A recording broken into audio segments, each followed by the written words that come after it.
Hello everyone, welcome to this slightly delayed stream. Well, not really slightly, about 14 minutes now. Hello everyone, welcome on this slightly delayed stream. Around 40 minutes now, delayed. Well, I had some technical difficulties, partially related to the OBS update, partially to some other explain things. Anyway, we're continuing our Japanese adventures in this Mooney Ovation. By the way, tell me how the video quality for you, because I'm really curious how this new OBS system works. I also use a new encoder, which shouldn't take a really huge toll on the CPU using the NVIDIA stuff. Anyway, our flight for today is gonna be from Hachijojima, from this little island, to Hamamatsu, which is a military base in Japan in real life, but a pretty small general aviation airport with FBOs in FS economy world. I'd say that this is not really realistic, and moreover, Hamamatsu is it doesn't even have a 3D scenery for Explain 11, but it's gonna be a good middle point to make some money and to find our next destination. Anyway, let's jump into our cockpit and get ready for our flight.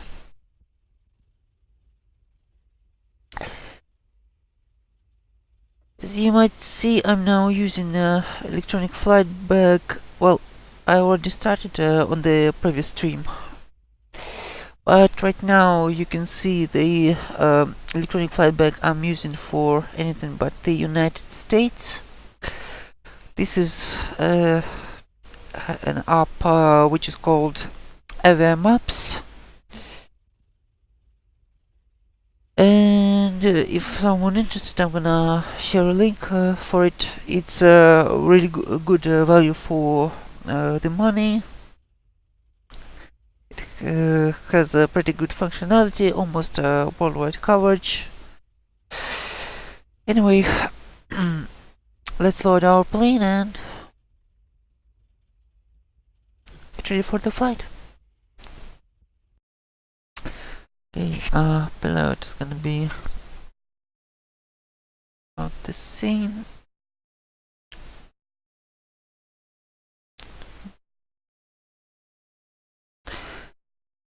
Okay, around 77, 5, 8,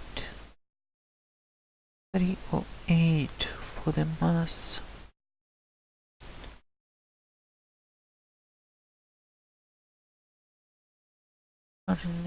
kilograms. 9. Yeah, looks about right.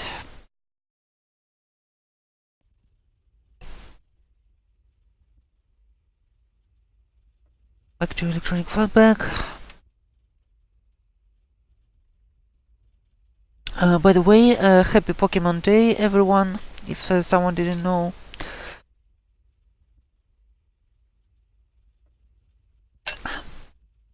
If you're... anyway, we'll talk about Pokemon during the flight, I think, during the cruise. Right now, let's actually get ready for our flight.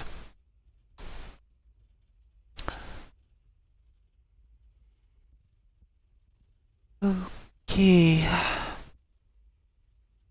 It's gonna be master, alternative field, choose life, tank balance in both tanks, to the left tank, close the throttle. Okay, full mixture, full prop, throttle 1/4 of the inch. No, actually closed. This is Mooney. This is a Mooney thing. You start it up with closed throttle.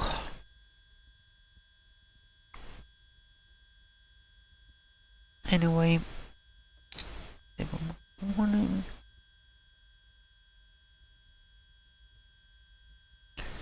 And also on the battery, which is okay. And vacuum pump in it. Just fuel pump enable. Low pressure pump. And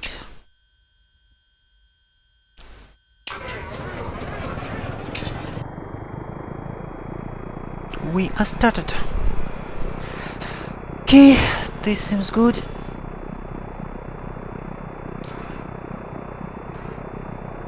Now disable the boost pump, enable elevator trim, master radio switch,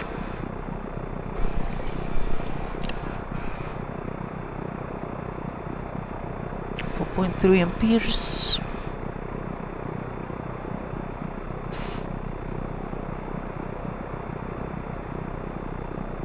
Enable DB. Pilot is off. And let's program in our flight. This is gonna be another direct flight from RGTH.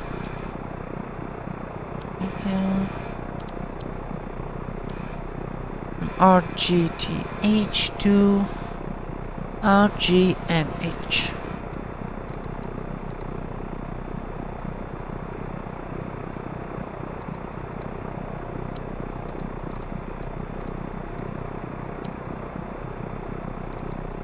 RGNH.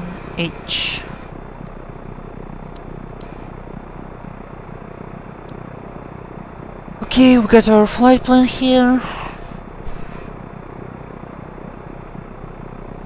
Our cruise altitude is gonna be 6,000 feet. Elevator trim. Let's set it on the middle. Start the trim. Set for takeoff.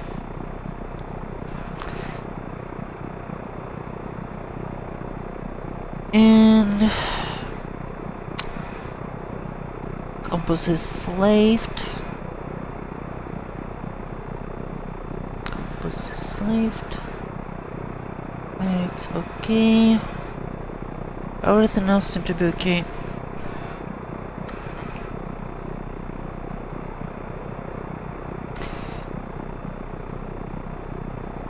Now connect to FS Economy. Log in. And begin our flight.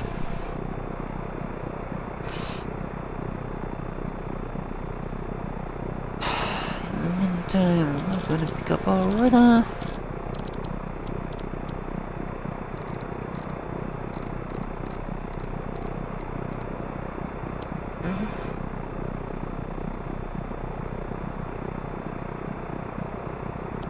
Interesting, why doesn't it work? Oh, I've completely forgot about the Project Fly. Give me a second.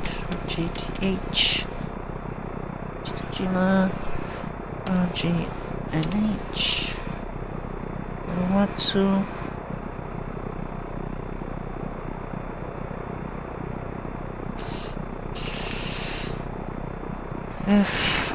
F87F, Charter.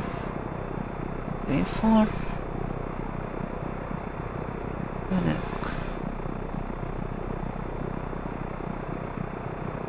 sky now.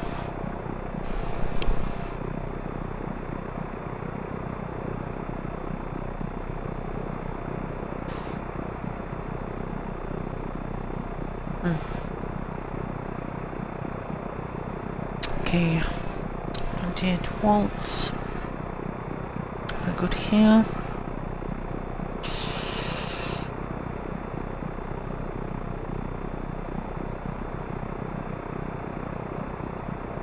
I'm not sure why Active Sky doesn't give us the flight watch. Audio device.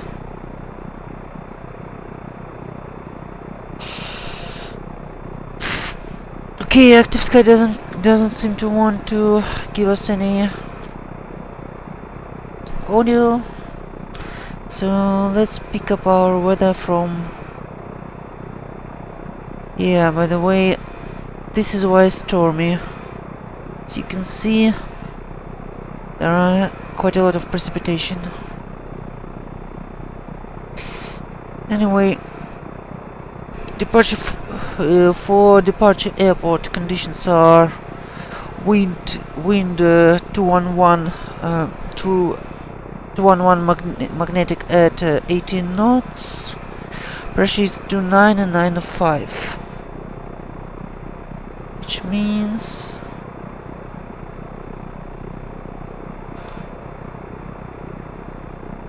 actually I completely forgot about Navigraph charts. Give me a second.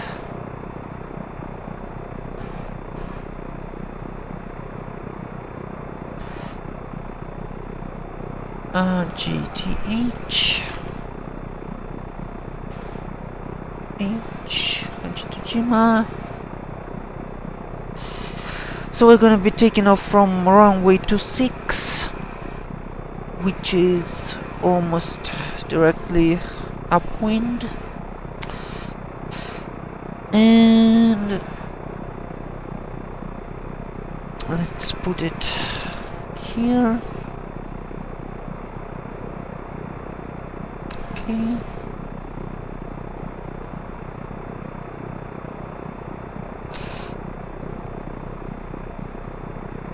Reach back to my monitor and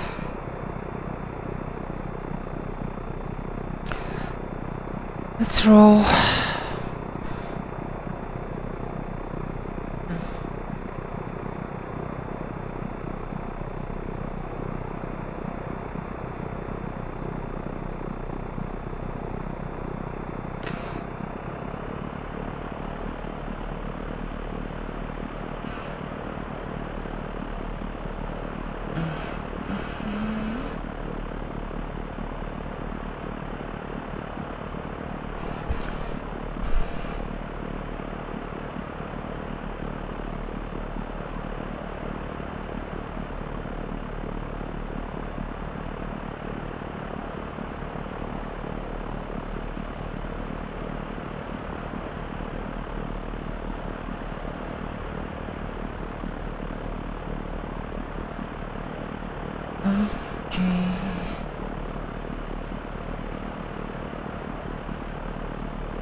Okay, this is gonna simulate our noise reduction headset.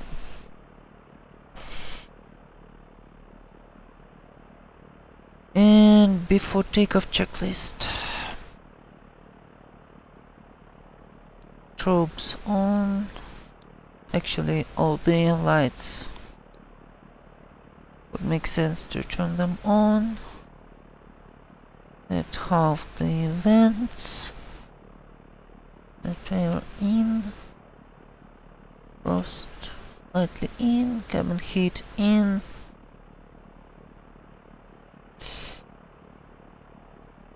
Pump off. Electric trims on. Trims set. Fuel tank. Boost pump. Switch to right tank. Pump off.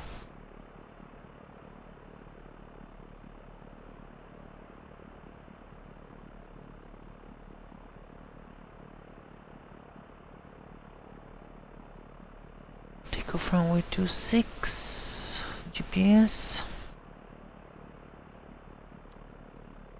And track 321.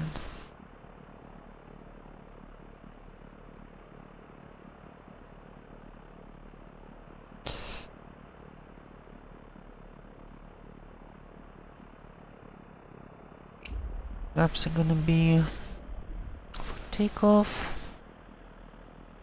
1000 RPMs.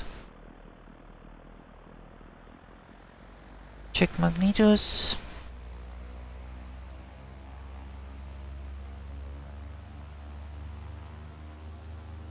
$2,000. Drop 80 RPMs. Okay, we can live with that.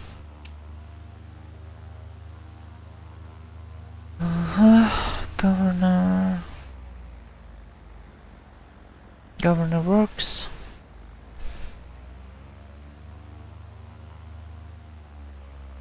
Set back to 1000 RPMs. And we are ready for takeoff.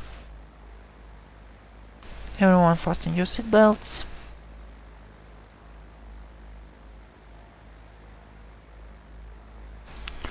We are taking off.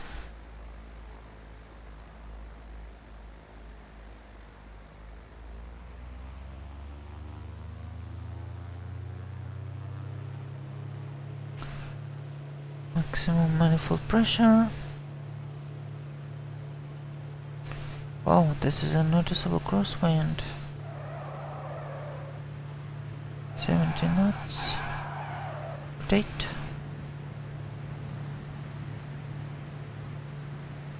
Positive rate, gear up.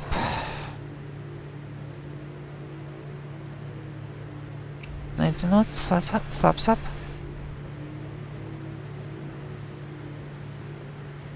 And we are climbing.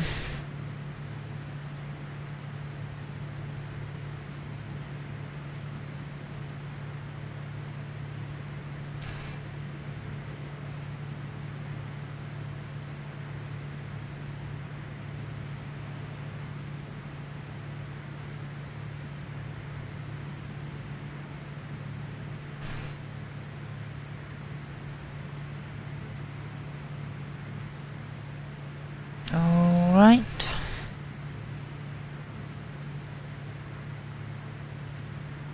In the mixture. Blue arc.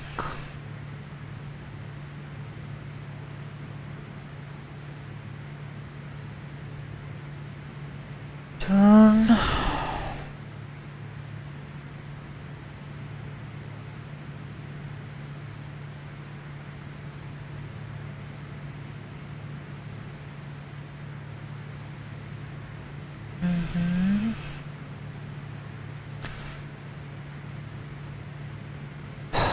Looking good.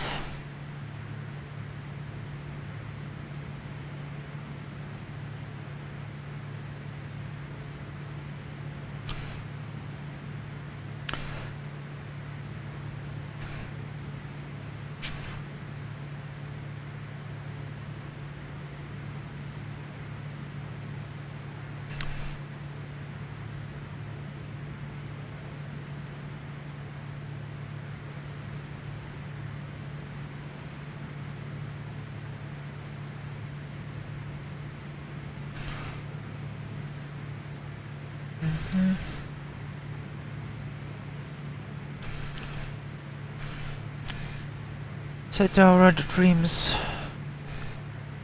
Hey TJ, welcome on stream. Happy Pokemon Day.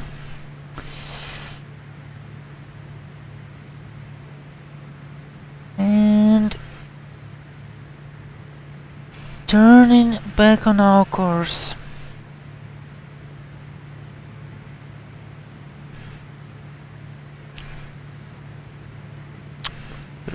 Already. Yeah, this is what I was talking about on the previous stream. With naturally aspirated engines, you really need to watch the manifold pressure because it drops with your climb. Let's set our heading mode for the autopilot.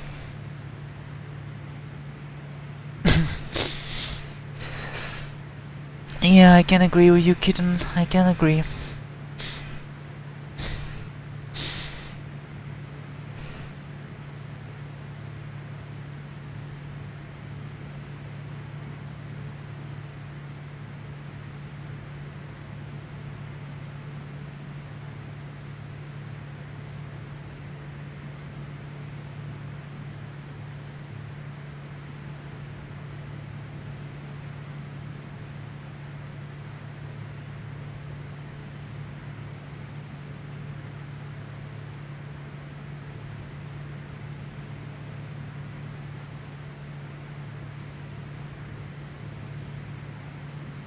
Okay, I just armed out our altitude mode and set the climber to 700 feet per minute.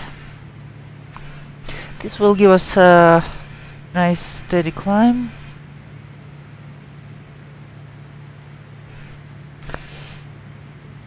Still in heading mode. Let's see. We're not really intercepting our course, are we? Okay. That should do it.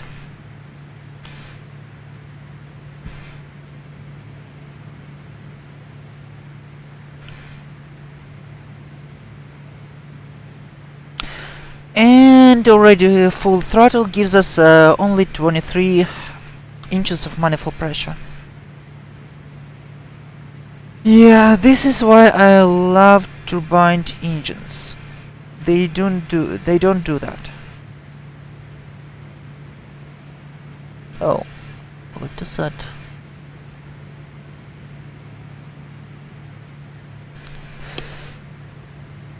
Got to set the altimeter.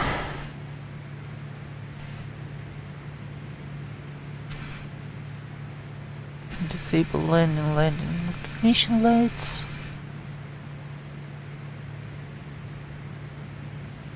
And temperature is 10 degrees. And we're in the clouds already. Japan is definitely cloudy tonight. Or actually today. Because it's the Japanese morning right now. Okay.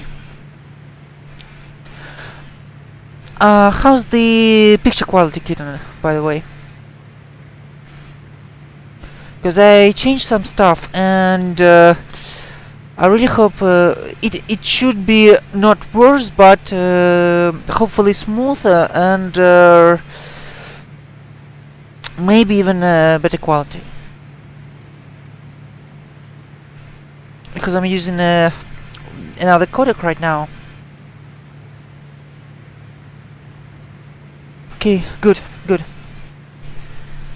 I really like this OBS update actually. I don't even need any more to switch between OBS and the Twitch stream data because all the Twitch stats are right now in the OBS itself.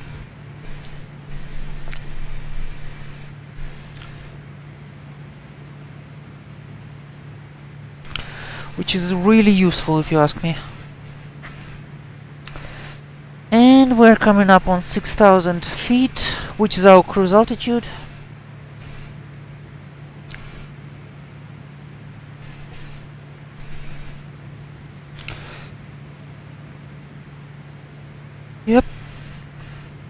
Altitude acquisition is in progress.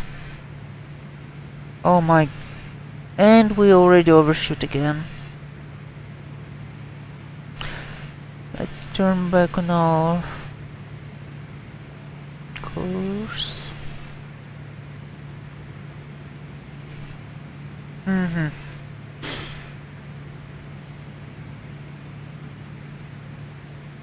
Yeah, it's crosswind.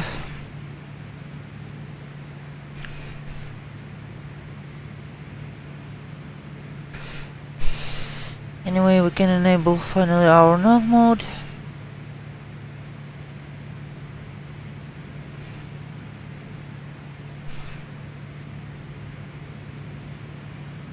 Finally in our cruise.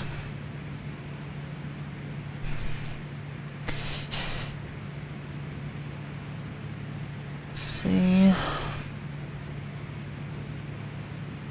keep the ball in the middle, the ball on the turn coordinator on the inclinometer.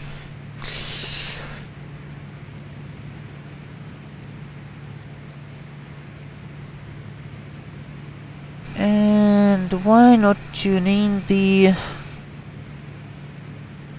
Hamamatsu VOR? Just to have some kind of reference. Or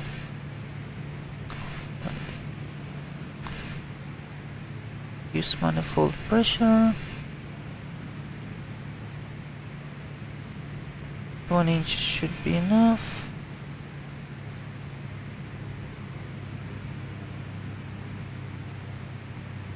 For 23,000 RPMs.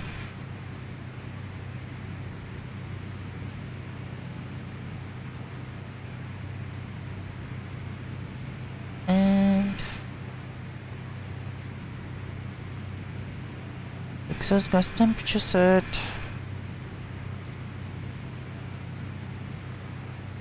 50 lean of 50 degrees. Lean of max. Max is gonna be 1660.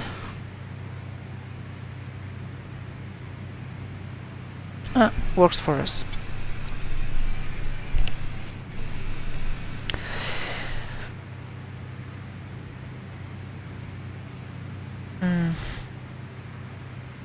PVR 110.0. Oh, sorry. 110.0. Okay. Huh. And it doesn't even receive it yet. Okay.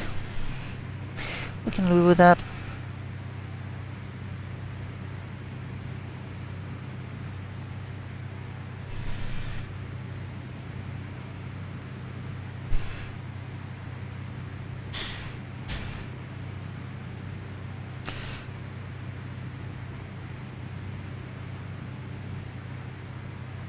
(7°C outside temperature).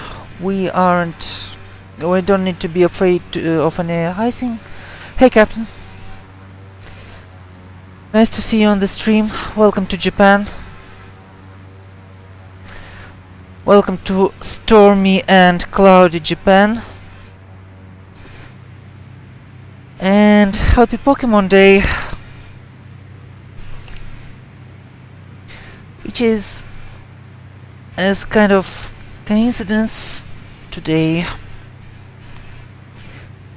So Pokemon, a lot of people still sure. Oh, okay. Give me a second. I'll switch to our left fuel tank. Do not.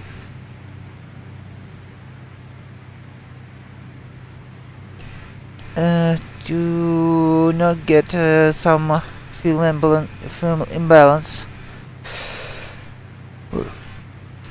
unexpectedly. Yeah, Yes, this is thank you in Japanese. Arigato. Ad, arigato. Arigato. Arigato. Arigato. Something like that. Welcome. Welcome. Would. Yes, Captain. Yes, obviously, yes. Thank you, Captain. Arigato, Captain Obvious. Anyway, so Pokemon. A lot of people are sure that Pokemon is just as just cartoons, just a kids anime, or in Japanese, kodomo anime series, which is people. A lot of people think that Pokemon are mainly those cartoons. No, mainly Pokemon are. Yeah, I mean, you were right, Captain Obvious. Anyway, a lot of people are sure that Pokemon are mainly cartoons. Not really. Pokemon are the series of games, video games for the different handheld consoles by Nintendo. Originally for the first Game Boy.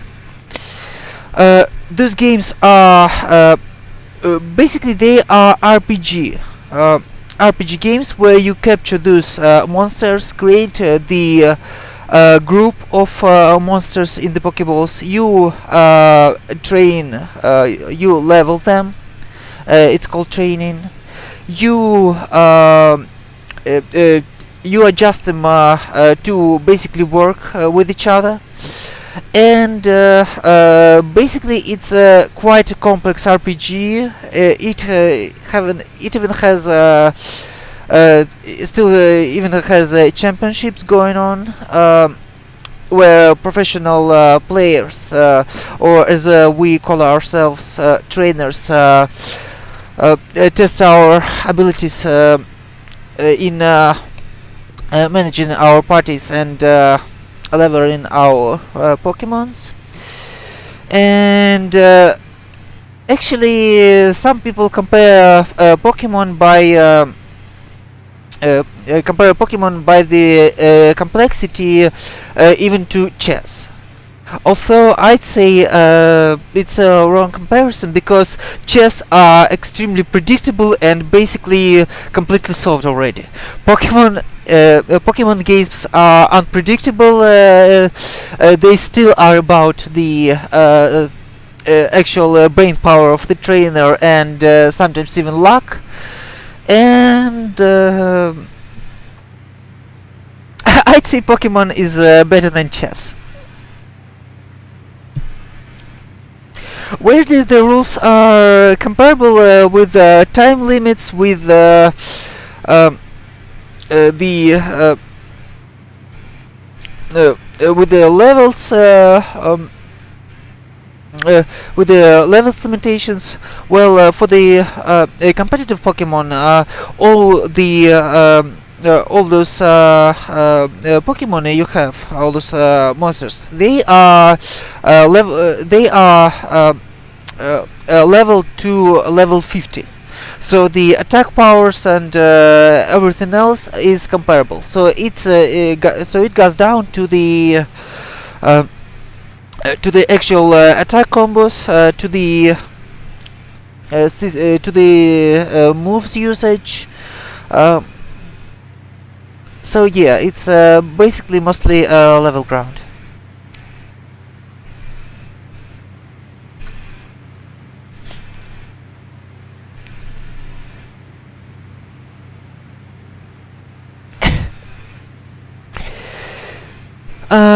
Good point, Kitten. Good point. Well, Pokemon creators managed to actually create a really cool, a really cute game world. The anime and the anime or correctly pronounced in Japanese, anime, and the game stories, they tell actually pretty good lessons, a pretty good, they have a pretty good morale, and they really created this cute, beautiful world with where basically people and Pokemon live together in relative harmony. It's not a Candyland. It has criminals. It had wars, but it's still a really nice world. And the Pokemon design itself, there are really cute ones. Yes. Yes, Vulpix is basically a fox that has fire-based moves. I'm gonna show you Vulpix. Oh my, we have some turbulence here. Nothing worrisome yet, but we'll keep an eye out.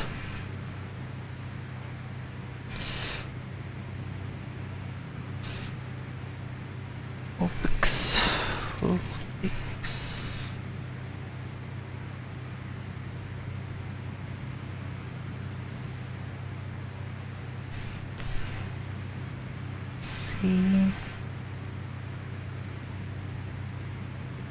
Up here. I really like this picture.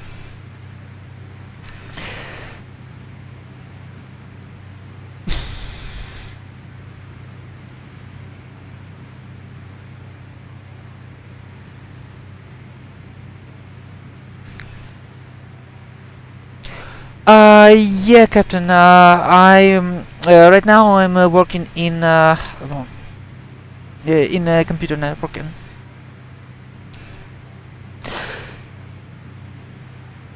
Not that I'm happy about it, but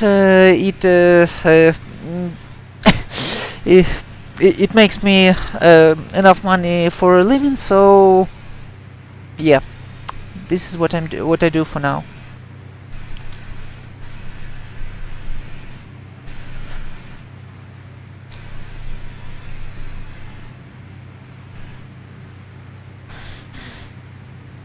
Wow. This turbulence is intense, isn't it?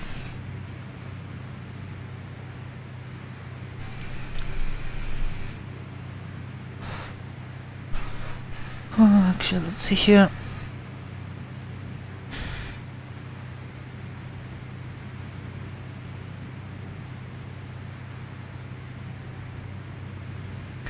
Maybe we need to update our current. No. This thing don't have any 80s. Let's see what's our ultimate settings now. For now should be.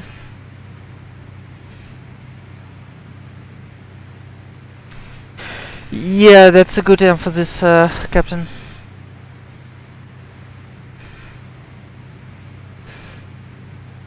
It could get really annoying. 29 and 9 0. Ultimate settings.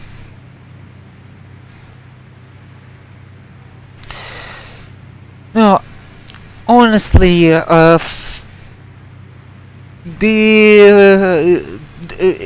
the first chance to get out of this field, I will, because I don't hate IT. It's quite an interesting field, but honestly, I'm just kind of sick of it. At least for now.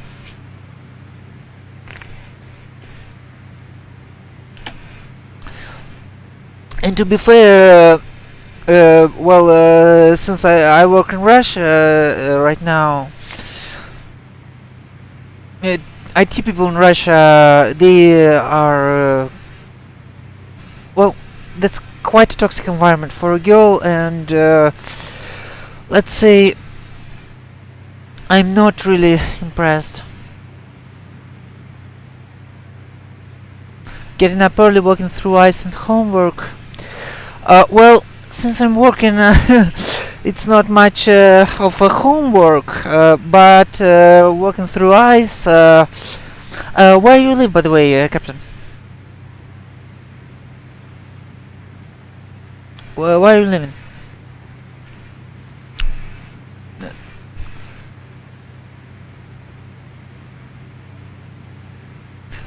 Because here it sometimes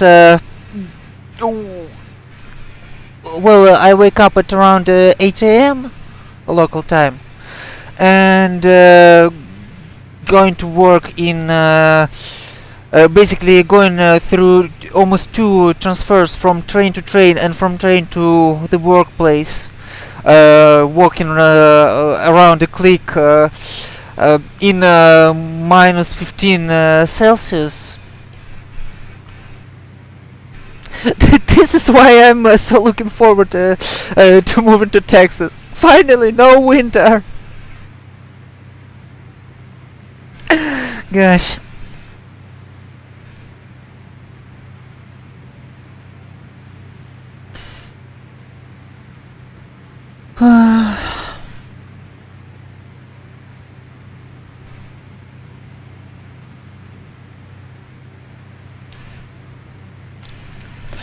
Canada. Yeah. Yeah, it can get quite cold in there. I mean, about the same, what's it? It's about the same longitude as Moscow, the populated parts of the Canada, isn't it?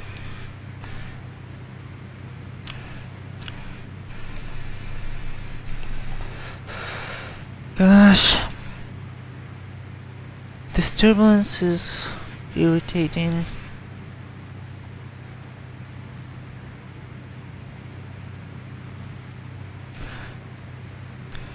Hey, pet one, I guess. Is this French or? I'm not sure. Yeah. Welcome to the stream, pet one. Pet one. I don't know. Anyway, yeah. I'm sorry for mispronouncing this. Peto in. Okay, gotcha. Those clouds are the Active Sky XP. Hold on a second. I'm gonna show you. The clouds are Active Sky XP. You saw them through this system. Those are high performance clouds in Active Sky XP, and I use them without any kind of Lua scripts. I mean, I was using some Luas. I was using FS enhancer, but since both FS enhancer and Active Sky do some stuff with visibility, they conflict, and well, the resulting picture isn't really great. So yeah.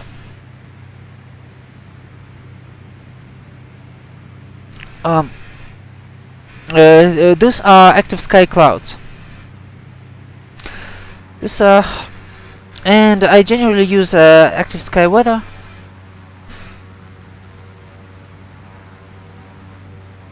And as you see, I have some pretty realistic turbulence right now.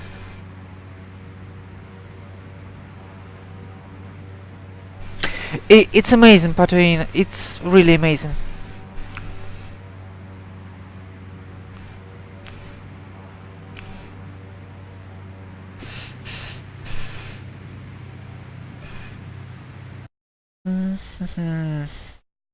Yeah, sorry, just double check that everything is correct on the Active Sky side.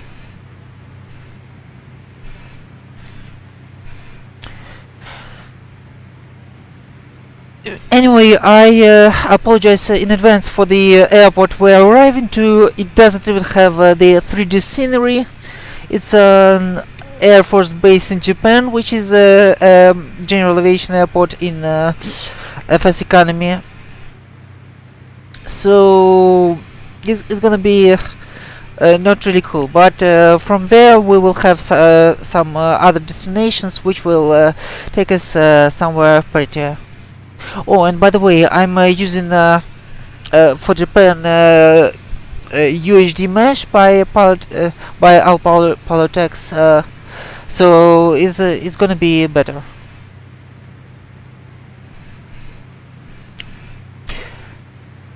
X-Vision, Captain Obvious. By the way, how's X-Vision? I see almost everyone in the sim world talking about it right now, and it makes me really curious. Have you seen any kind of glitches or weird shadows and such?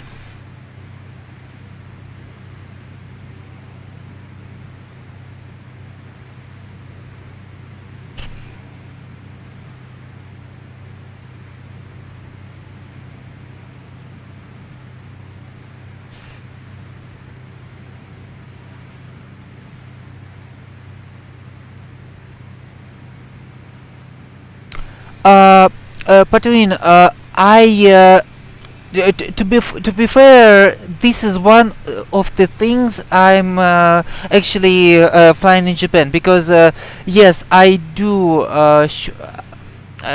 showcase Japan in I mean this one of the things I'm showcasing in this on the streams, because I I really like Japan Pro. I'm using it all the time. I basically installed it just after it was released, and yes, I'm flying with it right now. So yeah, we're gonna see both Shinkansens, Japanese cars, and this beautiful Japanese autogen. It not only HD mesh, Patwin, it's UHD mesh. It's Ultra HD mesh. Give me a second.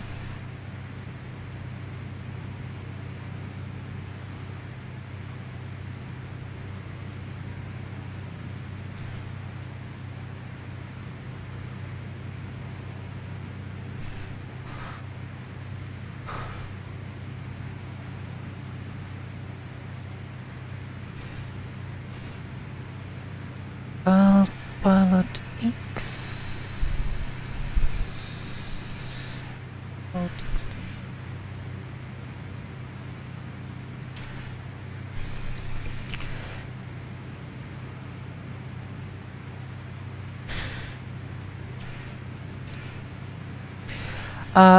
So yeah, Patwin, here's the UHD mesh. It's not for all for the whole world, and it's even worse. Oh,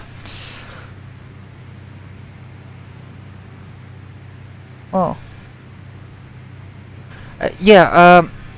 The UHD mesh is it includes even less parts of the world than HD mesh, but it's really much better definition. It has much more precise height map, an updated OSM data. So yeah, it looks much better than basic HD mesh, and especially with Japanese autogen from Japan Pro, it's just beautiful.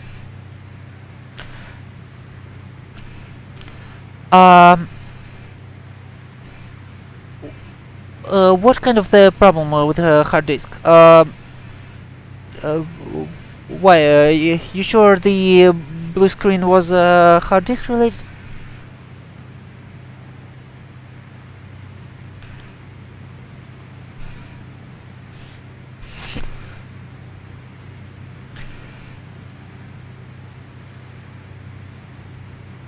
Because first thing to check with a hard disk problems would be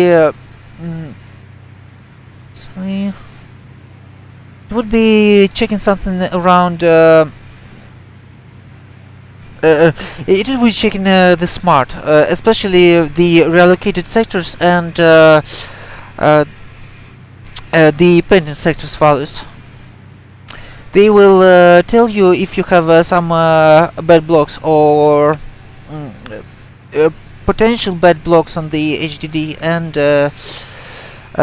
they basically will warn you that your HDD is slowly dying.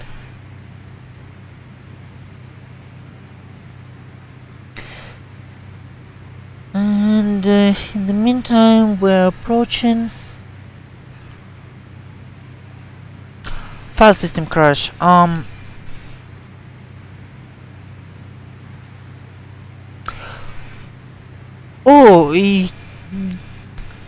would suggest to run basic check disk R. Check disk R. Hold on, I'm gonna show you the command for that.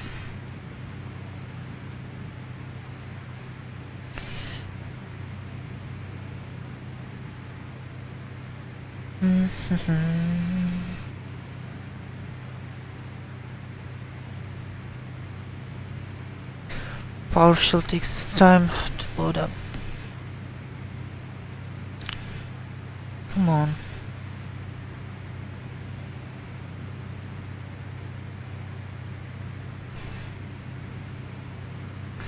If it's NTFS related, nothing will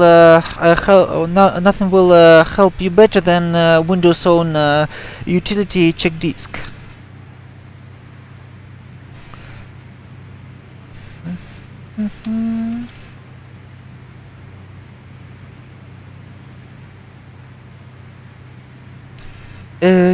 Just use this simple set of commands. Check disk F.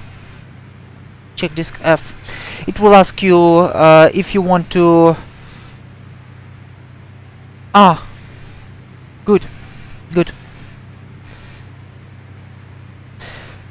If you already run it, then yeah, it would make sense to use something like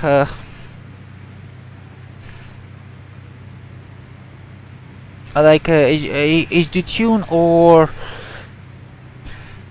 actually I'd say the best thing would be mhdd and run the full mhdd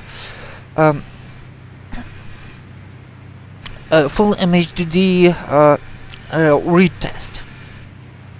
It will read every sector on the disk and will tell you what's going on.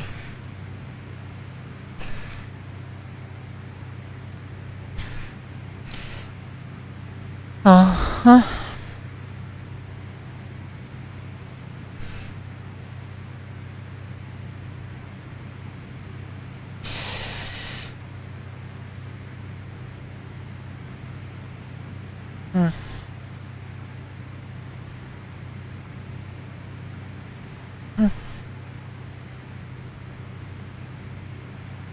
see. Well, best of luck to you, Captain.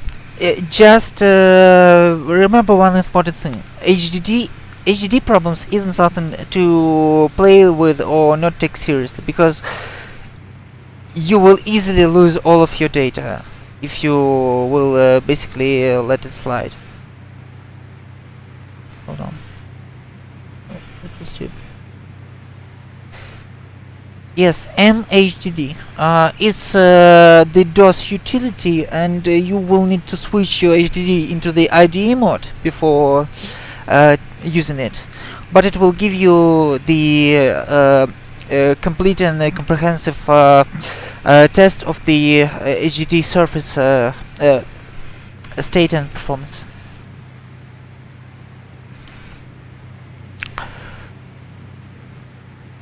You can actually use another one.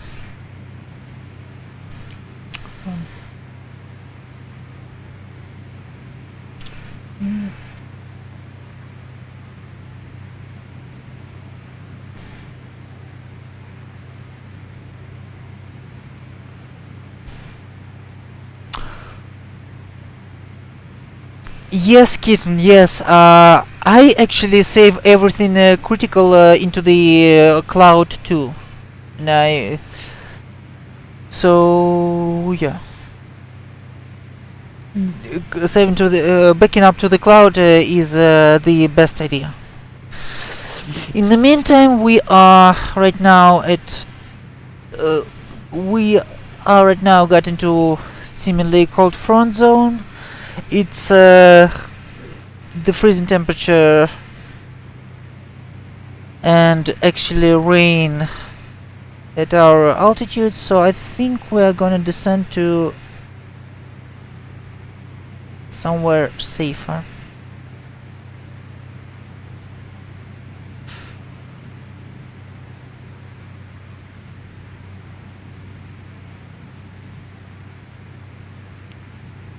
Alright.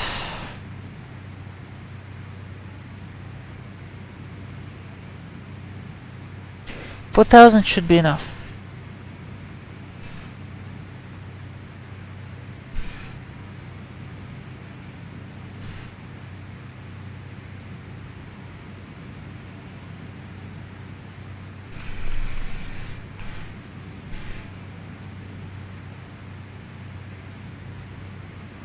Mm-hmm.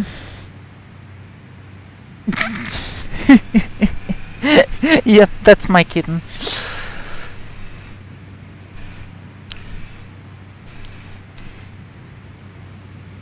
She knows how to take things seriously. Let's see. Oh, yeah, thank you, Captain. Let's keep our potted heat warm. Oh, trust me, no planes like ice in Explain 11. In Explain 11, the icing is brutal. Honestly, if you are not paying attention to ice, you will crash in Explain 11.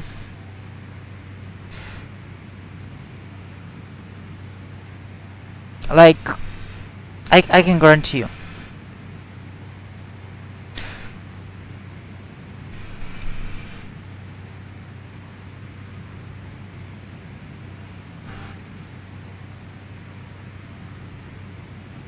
Hold on.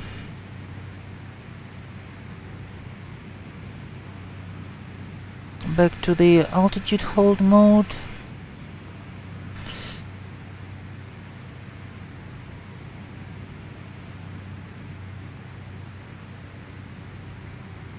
Arm.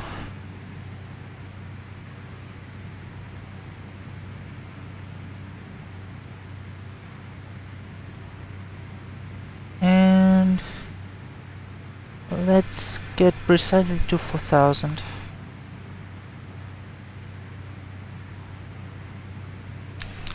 Plus 3 degrees Celsius, above freezing.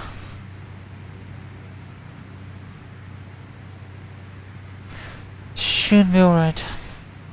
At least for now.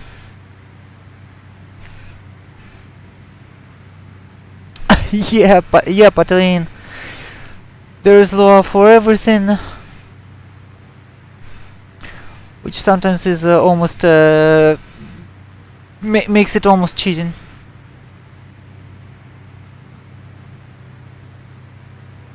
Oh right, completely forgot about the manifold pressure. Exhaust gas temperature. And we have barely mixture now.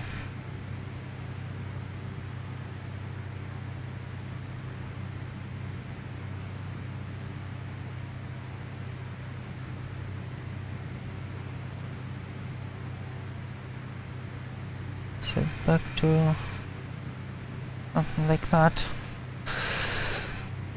Gonna be using a bit more fuel, but at least we won't crash like an icicle.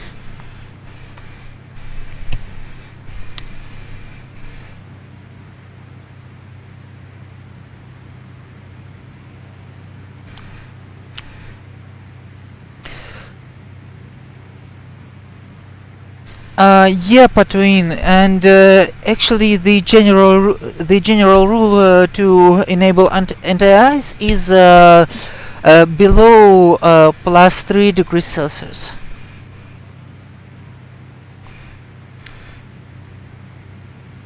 Sorry, plus 4, plus 4 degrees Celsius, and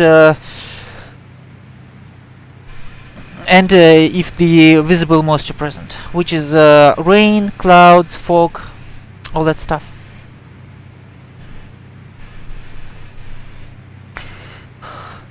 Okay, we are approaching RJ and H, which is gonna be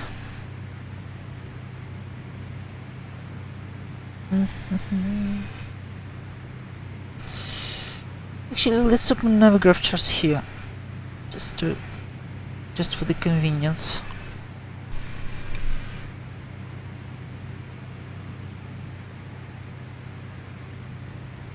R, G, and H. Oh, I honestly didn't expect it to have charts on Navigraph, because it's a military airport.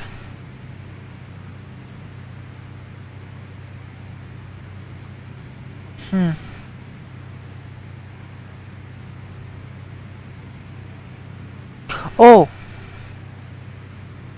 so it literally has no published instrumental approach. The approach is PAR, a precision approach radar. Basically, the controller should walk you through approach to the airport. And we have no controller here, so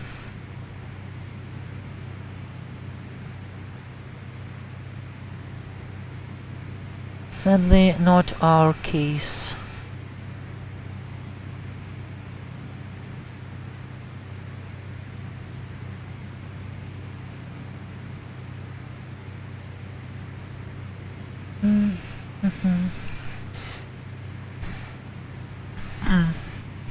Elevation is gonna be 150.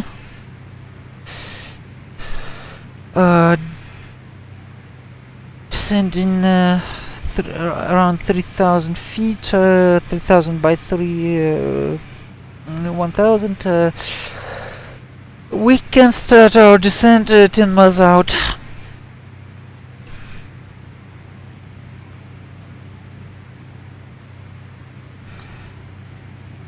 Okay.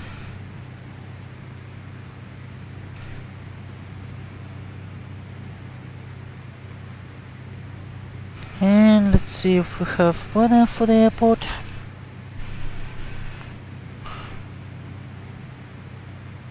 Nope. Not really.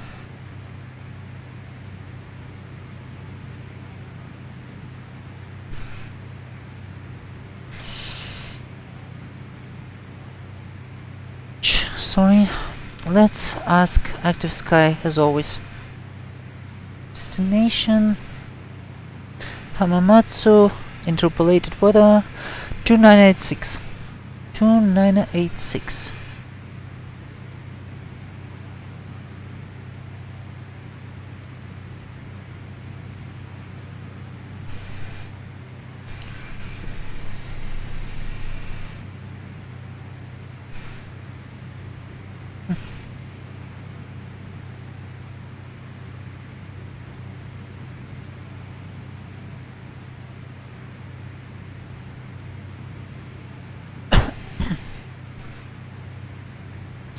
Sorry, cut a little bit of cold.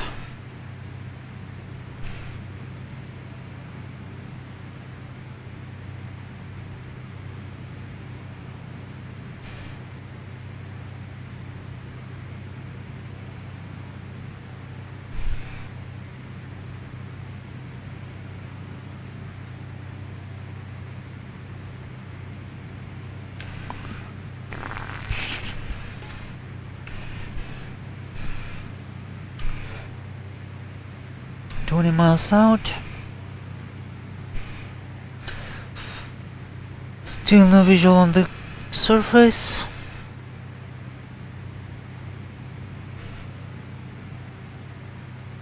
And nothing on the DME, which is weird because I should have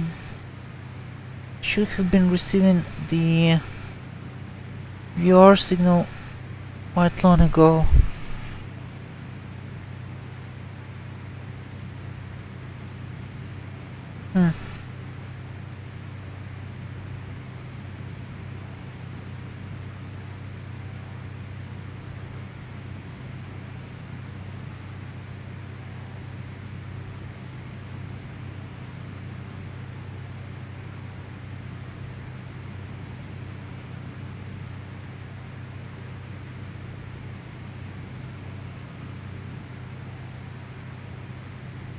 We don't really need additional zoom levels.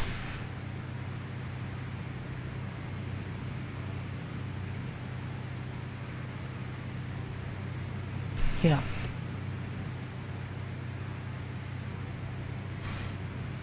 One 0.0. This is weird, honestly.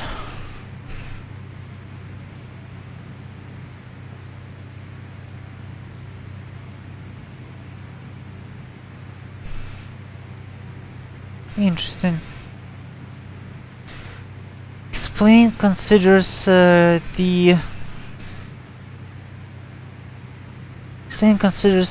main one, this one. Oh wow, sorry. I'm really not sure about this. Why it's like that? 114.7, right? Oh, yeah. And we have DME readouts.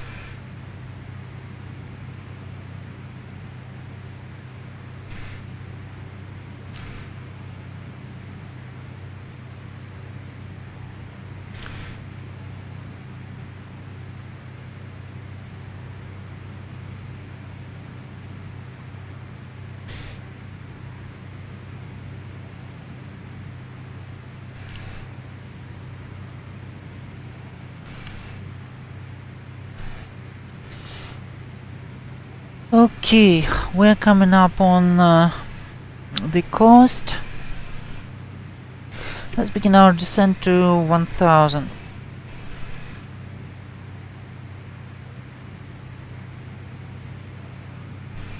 Which is the actual approach altitude.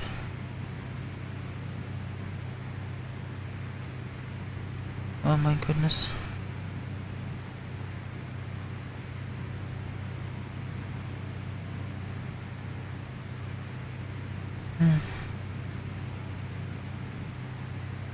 Interesting.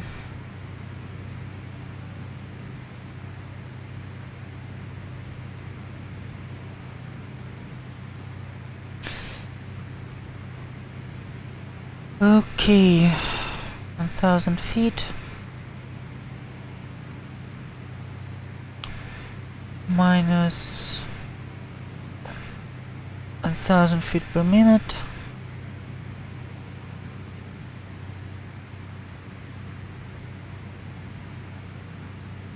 Use manifold pressure.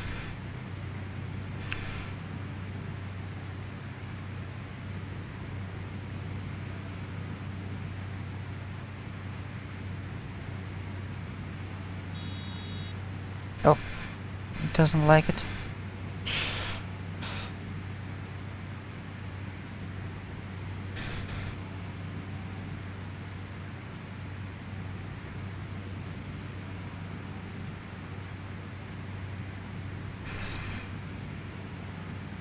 Stabilization with the full rich mixture.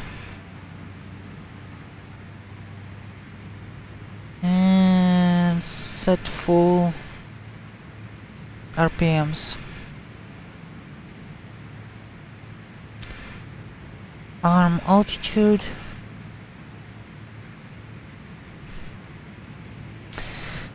Still only clouds.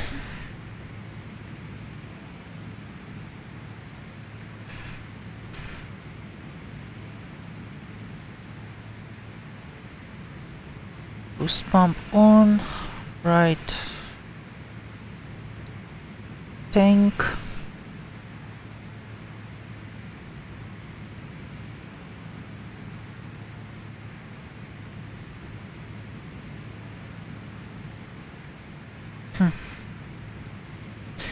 Wind is from 4 degrees magnetic, which is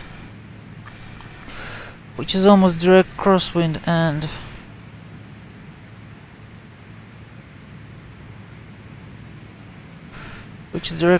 but only 6 knots, so we should be okay. We will do an overflight, and we'll most likely land on runway 09, because this is the closest to our current. This is the easiest to join the pattern and basically land in our current situation.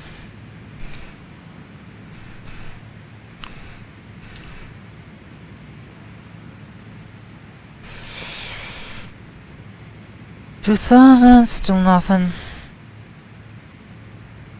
And rain.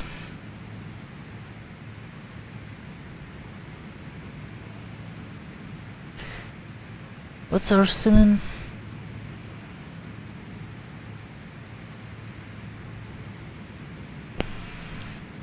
Scattered at 300, broken at 400. This is bad. This is really bad. My goodness.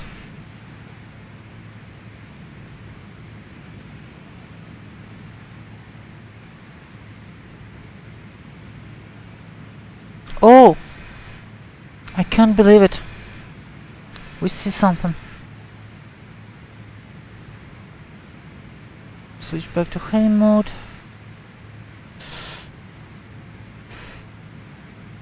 Do you guys see anything? Because not really. Yep, this is Japanese storms.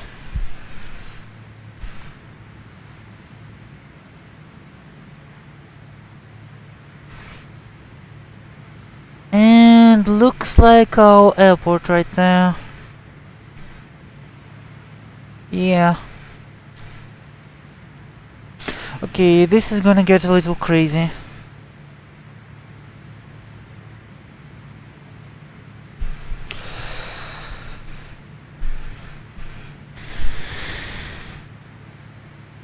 Mm-hmm.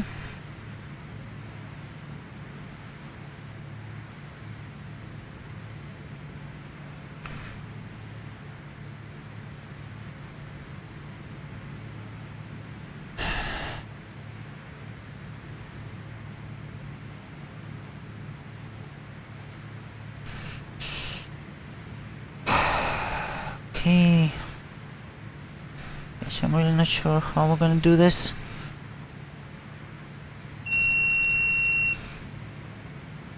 Oh, oh, oh.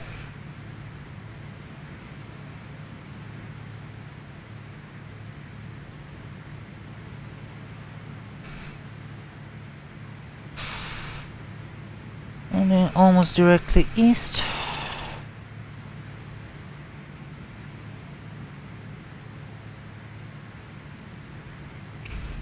Flaps. Vehicle mode.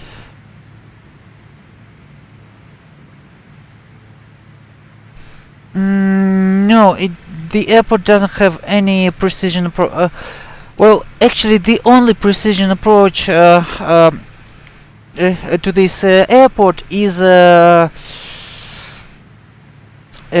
ARP, which is sorry, a PAR, which is a precision approach radar, which is basically when the approach controller, when the tower controller took you through the approach. And since we have no ATC here, there's no one to guide us.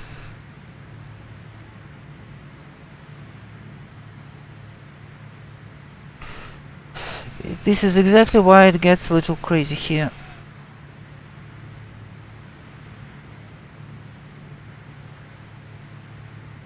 And to say the least, a little bit dangerous. So we're gonna have to do this fully visual.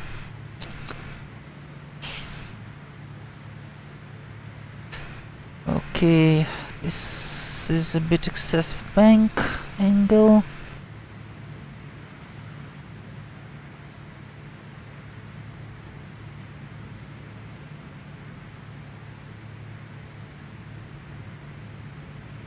Yeah, basically almost the same situation I had in my landing to the to this airport when I had these comms problems on pilot edge.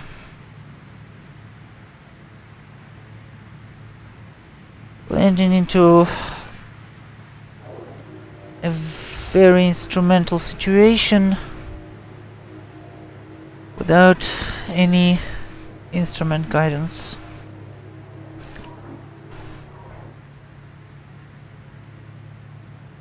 Yeah, pretty sure it will be fine, Captain. Pretty sure it will be.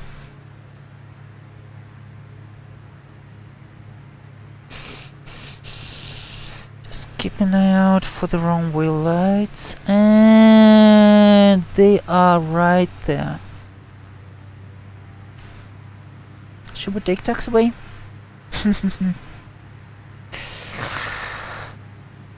My goodness.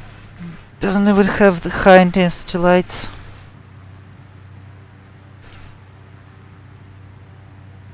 Speed brakes out. Gosh. This is crazy.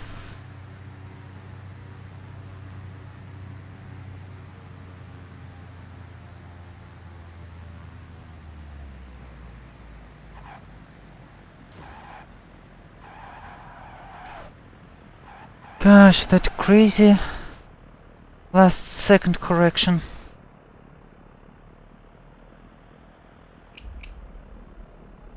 Flaps up. Flaps up.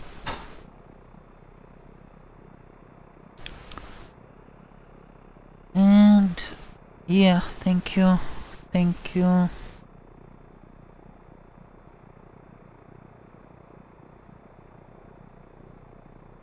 Okay, let's find a taxiway.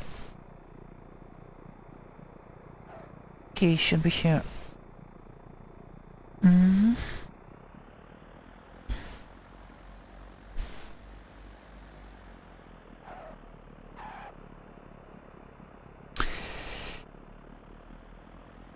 You know, Patwin, actually, the real pilots consider explained ground handling more realistic than the ESP1. So yes, it is more difficult, but it's just as difficult as it in real life. So I wouldn't say this is an explicitly bad thing.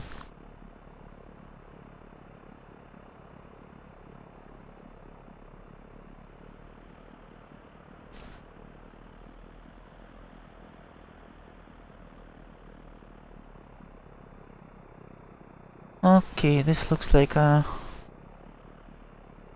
It looks like a helipad.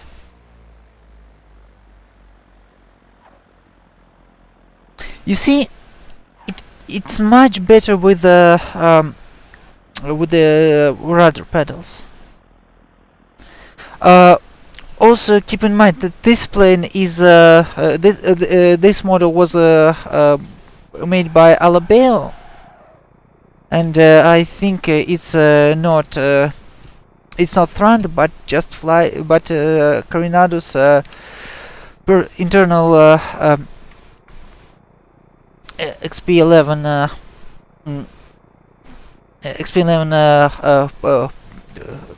port team, and it's really not impressive. So yeah. it might be up to the plane itself. Okay, elevator trim off, pump off, button heat off, radios off,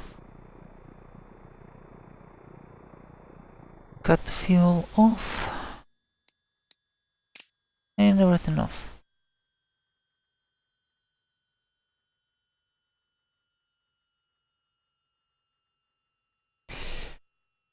And let's see how much did we make on this.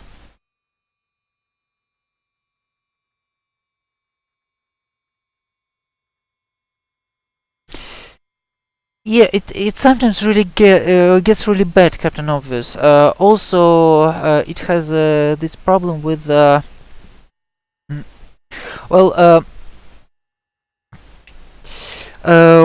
with the crosswind. It creates this um, excessive turning factor, which is basically much more than it is in real life. But it's only with crosswinds, and Active Sky actually tries to address it. With TBM, there is another problem.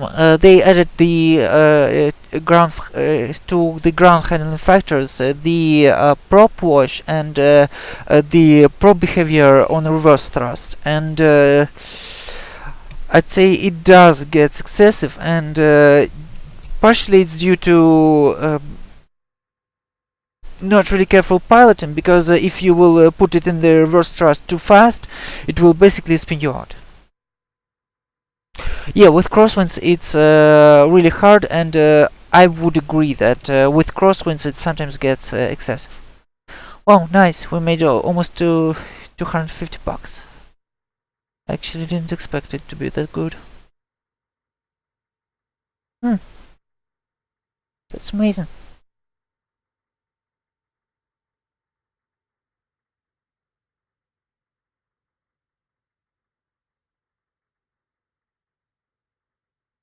Okay, anyway guys, I'll take a couple minute break, if you don't mind, and I will be back real soon, like 2 to 3 minutes, and we will find some other place in Japan to fly to. Hopefully a better airport and a clear weather. I think somewhere in the north it's pretty nice right now. No, not really. Komatsu looks actually good for this time. Anyway, we'll find some place where it might be better to land, and I'll be back really soon.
Okay guys, back with you, and let's find another place to fly.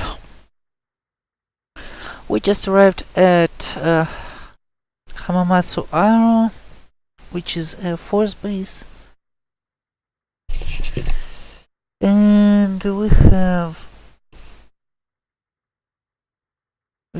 some SP1 passengers. RGTF. What's RGTF? RGTF is Chofu. And do we have the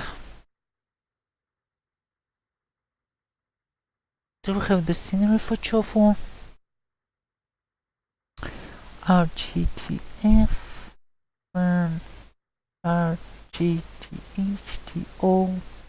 No, we don't have a scenery for Chofu. And does Gateway?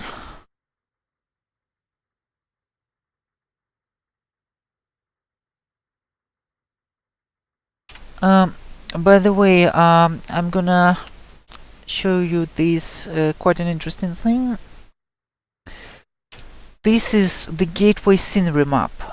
It keeps track of all the default sceneries in Explain, which are created on the Gateway website, and edited with Explain updates. So if you want to check if there's the airport present on in the default Explain scenery, you can just check out the airports on this website. Japanese scenery. What do you mean, Captain Obvious? The UHD mesh, the UHD mesh, the autogen, or the actual airports? Because there are right now 3 components.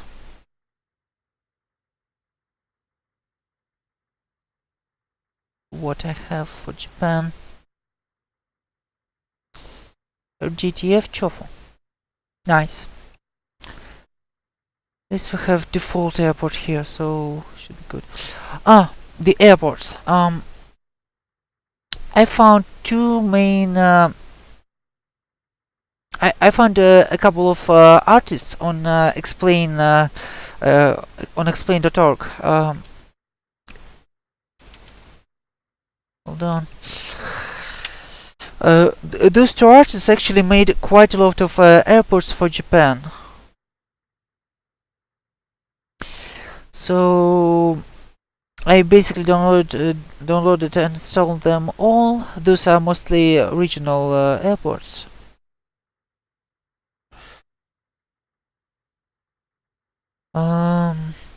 Let's see. Download, stop scenery. Let's see. Files. Japan. What do you mean by deep web? Do you mind sharing a link, Captain Office? Okay, so Osaka was available by Bryce B. It's actually a really good scenery. This guy made this airport. It's easily searchable, and it's really good. But the main artists who created the Japanese airports for Explain, it's Bear East. That's the airports he created or updated, and they are really good. Although mostly use the same assets, and sometimes I'd say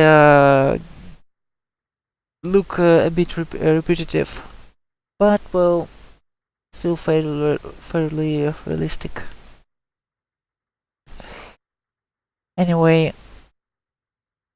Here's another artist who made.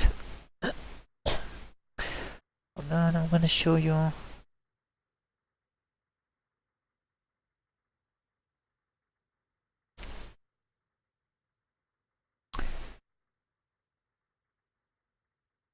Here's a JP Ribs 335.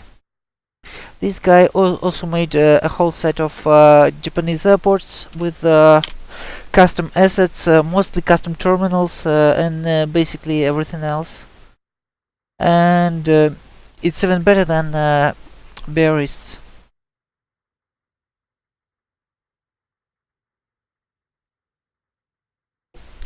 Mind sharing a link, Captain Obvious? Because I'm really interested in Japanese airports for explain, and I would like to take a look at those.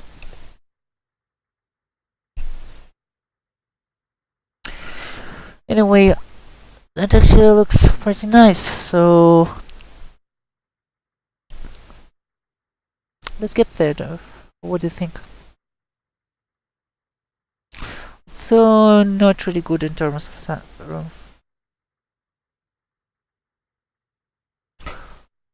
Oh, not so legal. Okay, it just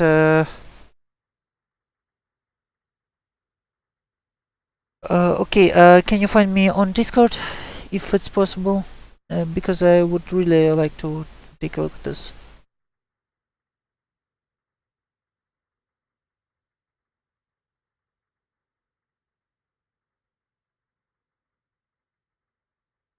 Um,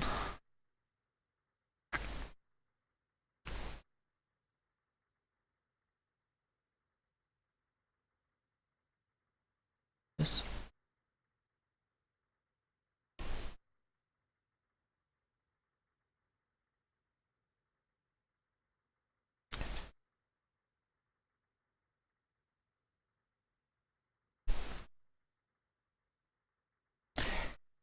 Yeah, I message you on Discord, Captain, and if you will send me a link, I will really appreciate it.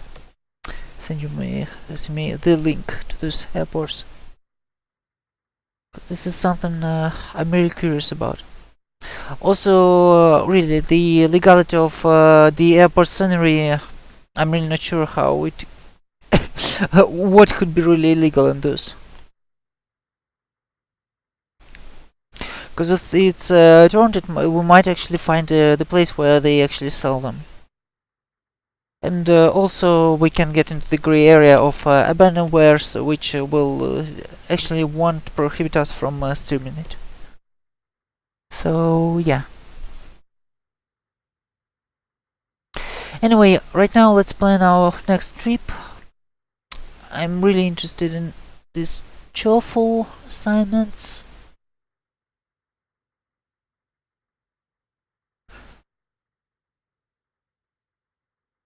Uh-huh. Ah, on the Mega. I see what you mean. Okay.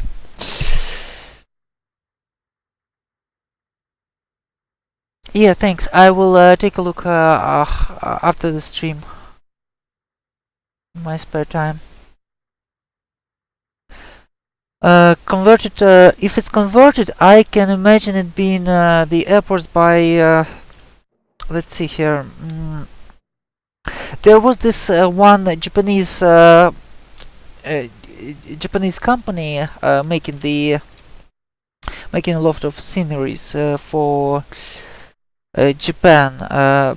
They basically created the whole set of smaller Japanese airports. They sold them in bunches. So I can imagine someone converting their stuff. But yeah, it is a sketch business, so yeah, I see what you mean.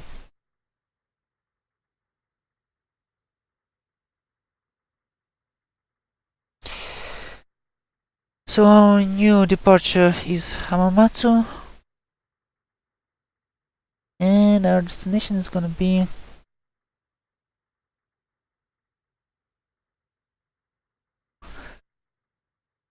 more flights to RGTH, passengers, executive charter, do patient transport only in helicopter, which doesn't really work for us.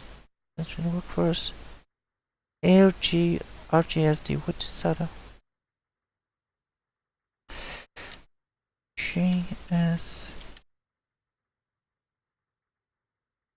Airport. Interesting. This one might have a nice weather here.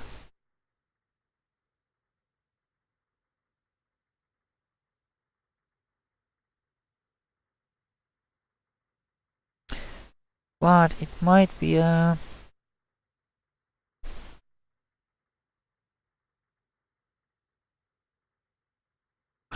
marine airport.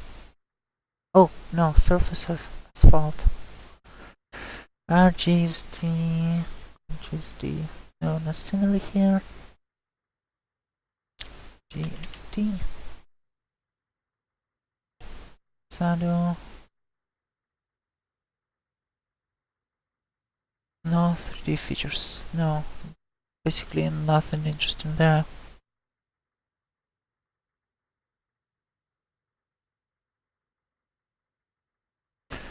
Yeah, why not taking saddle?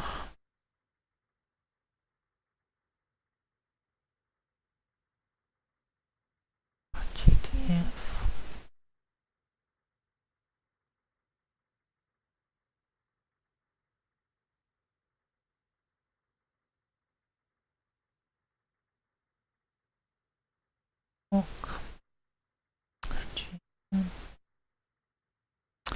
RGTF. Oh, not much we can get there.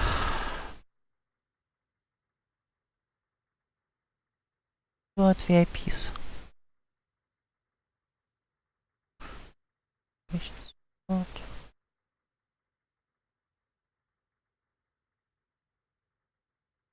RGTL, what's RGTL? RGTL, no scenery.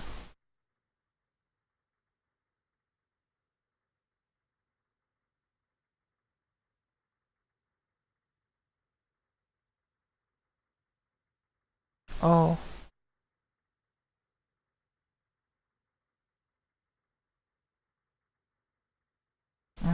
Student would was with a sale of a book at 8. I will leave for the first.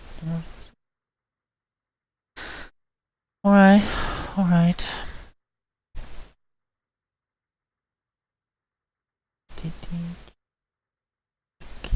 GTL.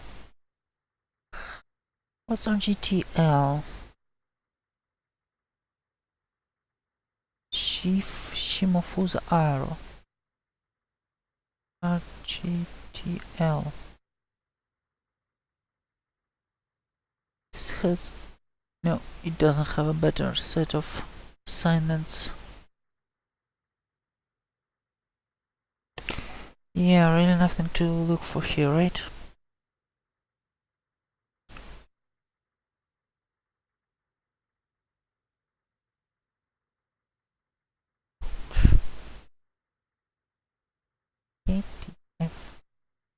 Okay, let's get to Chuff then.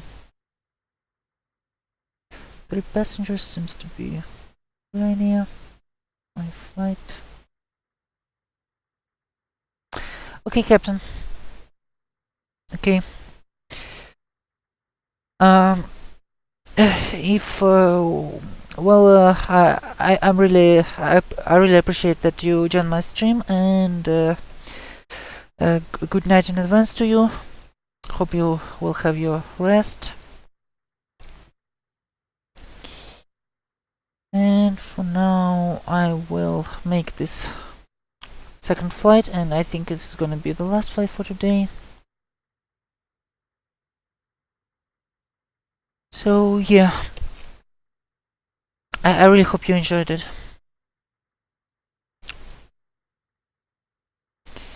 Okay, 3 passengers here departing.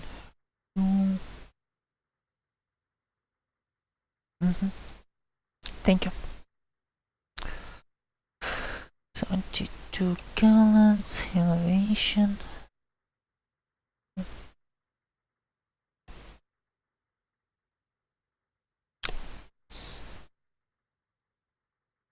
Flight, book the new one.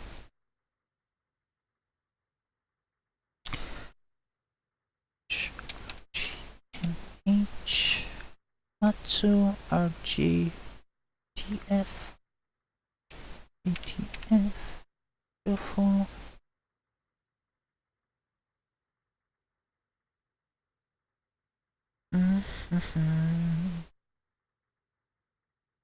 Bravo J F F 9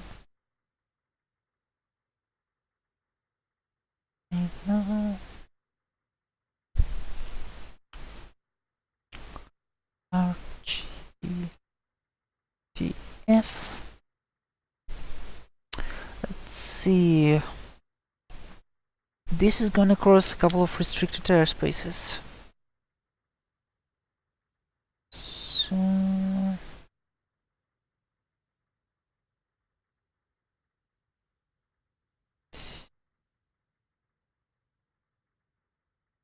gonna have to plan carefully here.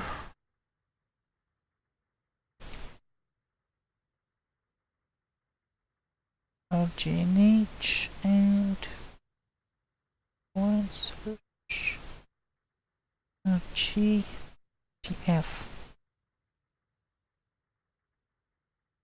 Shuffle. Headway point. And we're already in navigation mode, so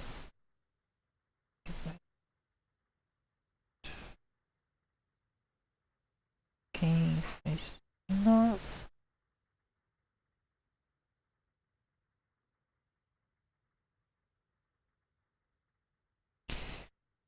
There's a couple of restricted airspaces. Yeah, this is worrisome. I think we should plan along the coast here, just to avoid this.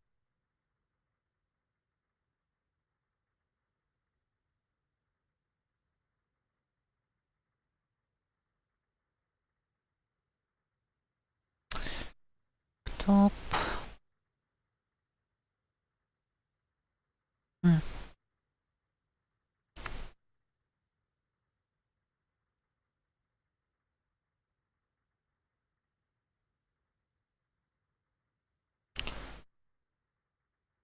This is Mount Fuji, which we really don't want to cross in this weather. He's also welcome on the stream. We are pretty good here, planning our second flight for the day through a lot of restricted airspaces and along Mountain Fuji, which is actually worrying and basically a little bit dangerous. Let's see.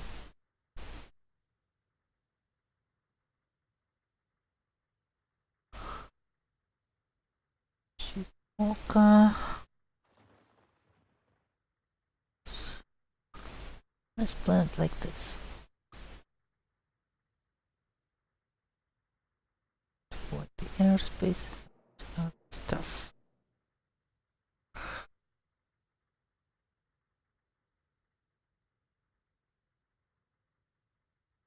And here.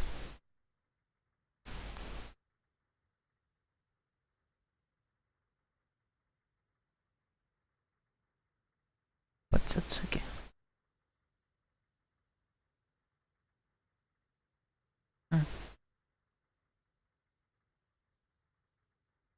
Oh, it has this second. Okay.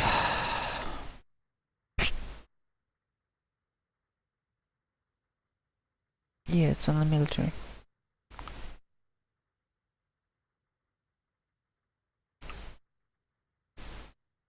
Yeah, let's just use this NDB because I'm really not sure about person place. Okay, RGNH MH RGTF.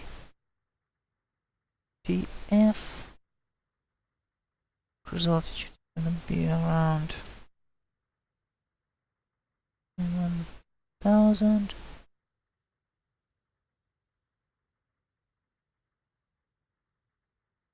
Actually, RGNH.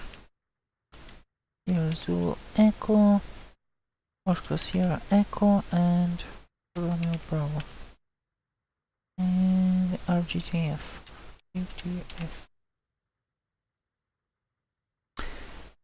Gonna be our flight plan. And more favorable winds at flight level 110. Nope, we're not gonna climb there, cause, well, icing and stuff.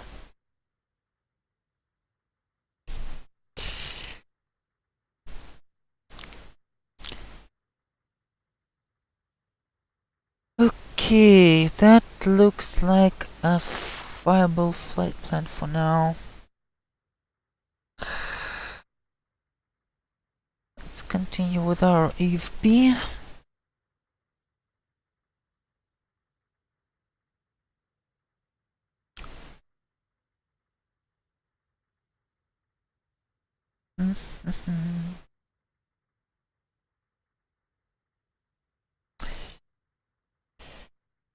H.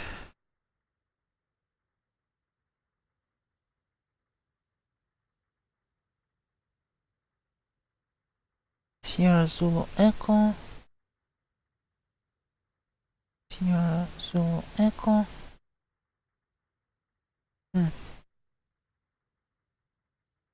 Interesting.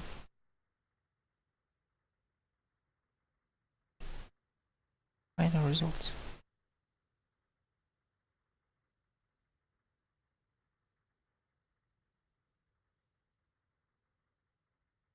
Why does it say no results?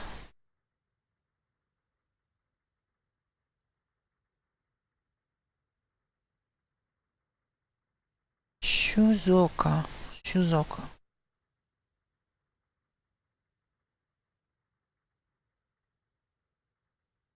Mountain Fuji Shuzoka. Mount Fuji Shuzoka. Uh-huh. Hey Major Crown, welcome on stream.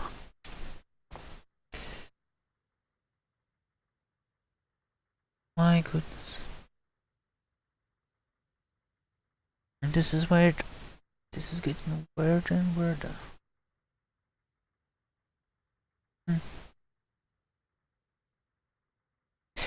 Okay, let's add the airport as a waypoint.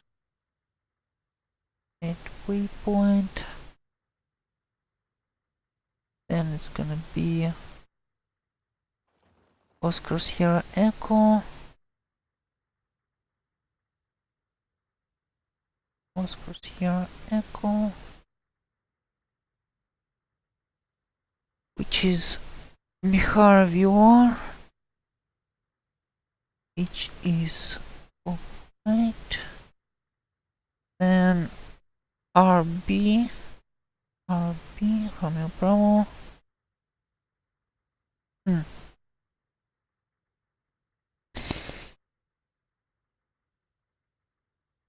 Hold on a minute.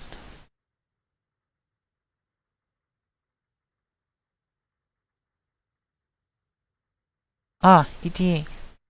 The NDB is called EDA. Echo Delta Alpha.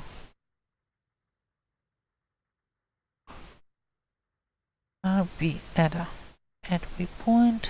And our destination is gonna be RGTF.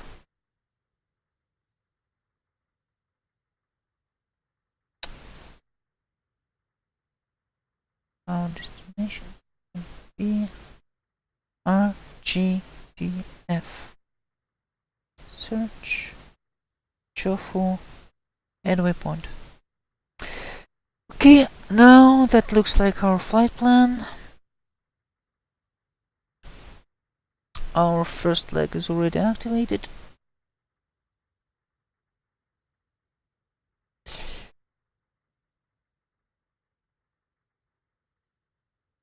So let's start here up and plan our flight there.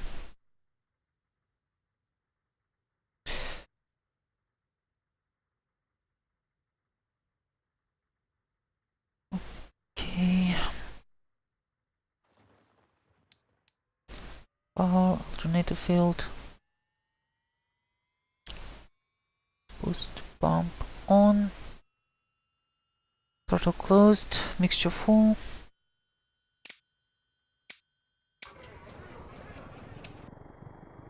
We are started. Switch to left tank for now. Boost pump off. Okay. Radios on. Vacuum pump, boost pump off. Trims on. Rally trim for takeoff.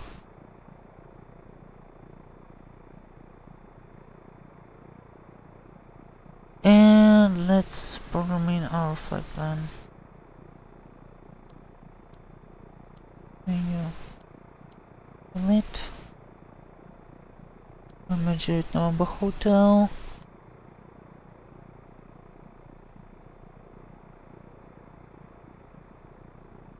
Major November Hotel. Sierra Zulu Echo. Sierra Zulu Echo. Zoka. Oscar Sierra Echo. Oscar Sierra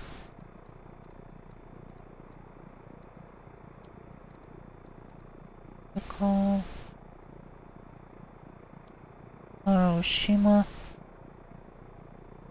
And Echo Delta Alpha, I think.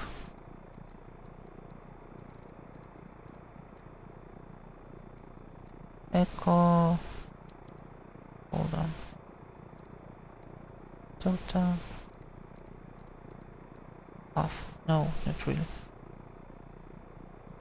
Which means it's most likely guessed by Romeo Bravo.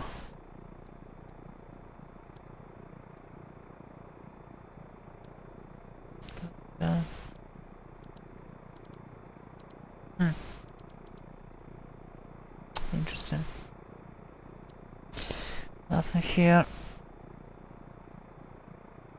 EDA.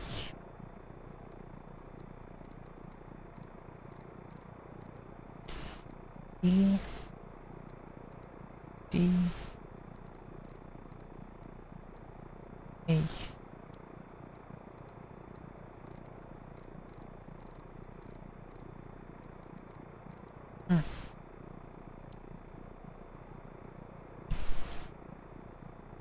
So, explain, basically have no idea about this one.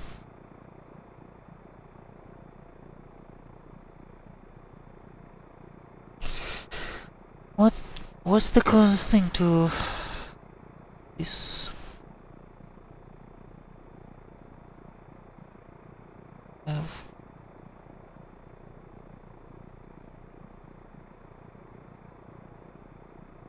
RB NDB Ada RB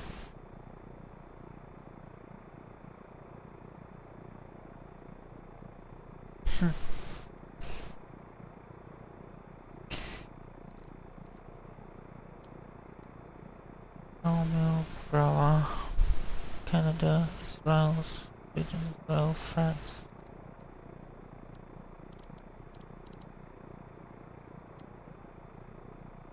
Okay, if it doesn't have it, let's take RGTF, take our destination. RGTF, RGTF,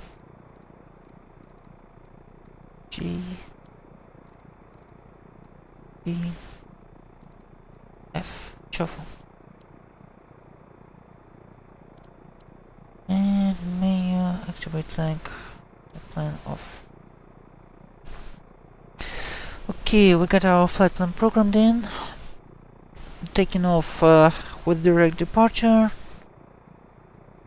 Our altitude is gonna be...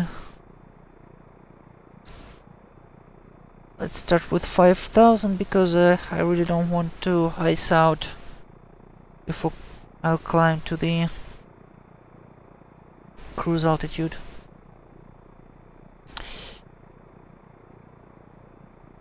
And I think we can start our first kind of flight.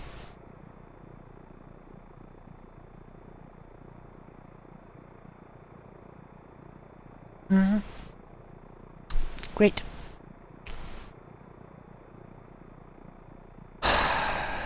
Set our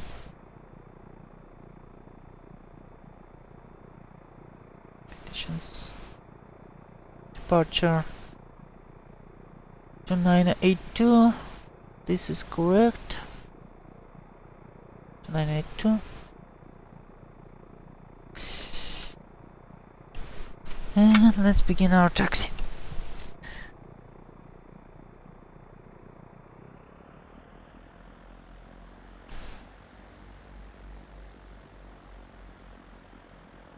Trims are on. Let it hit. Ah.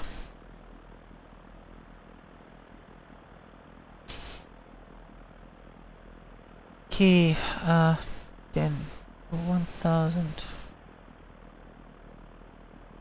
RPMs. Generally good enough. Disable this stuff. Aha, speed brakes. Completely forgot to recharge this stuff.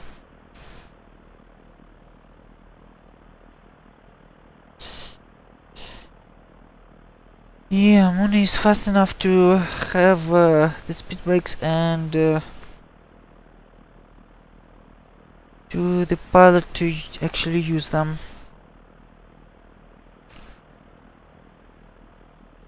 For the pilot to actually use them.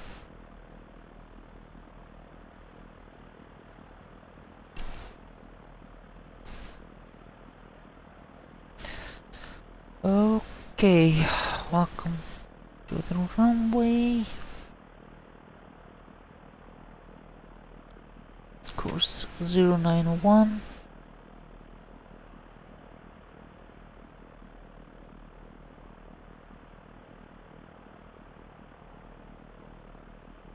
Okay.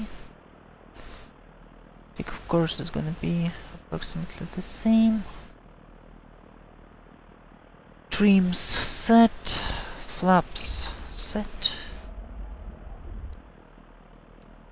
Lights are on.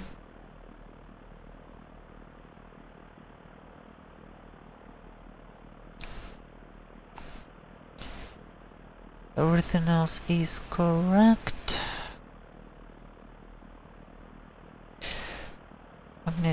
Magnetis check.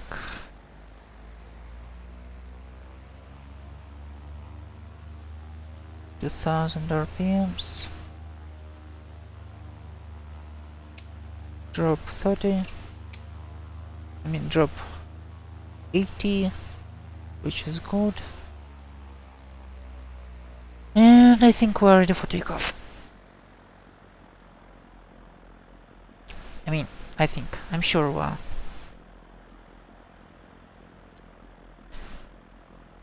Messages.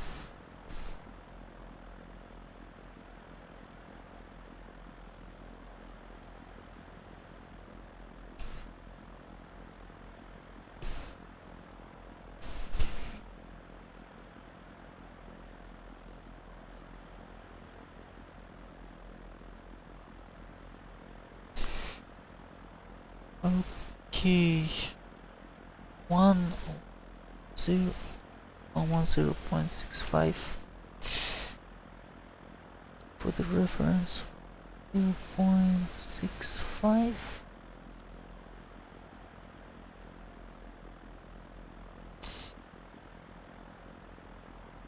And takeoff power set.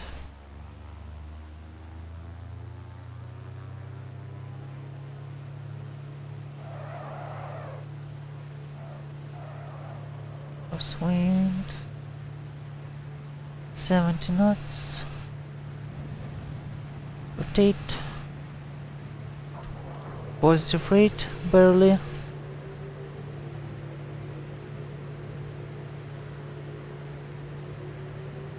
Flaps up. Yeah, even hard to hold the runway heading.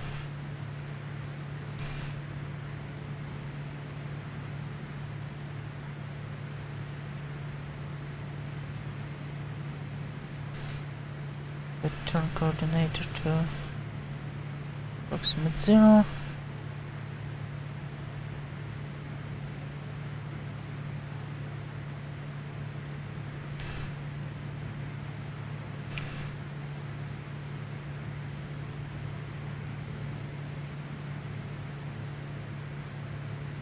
Oh my.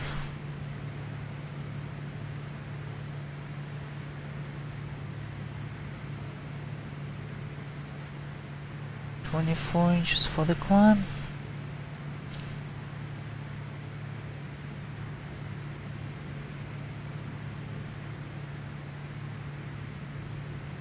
Heading mode on.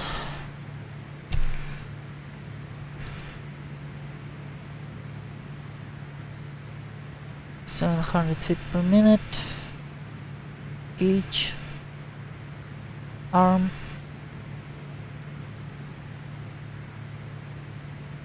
Nav mode on.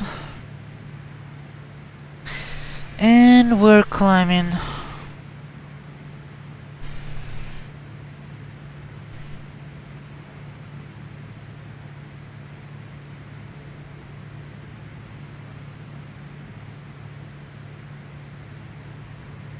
In mixture to the green arc, blue arc, on exhaust gas temperatures.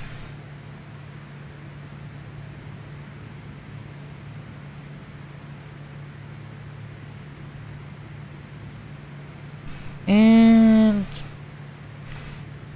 I honestly think we will stop at somewhere around 3000 because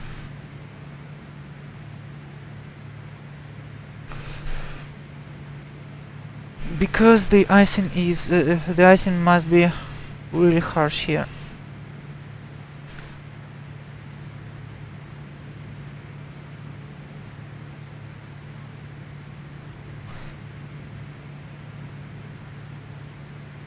Yeah.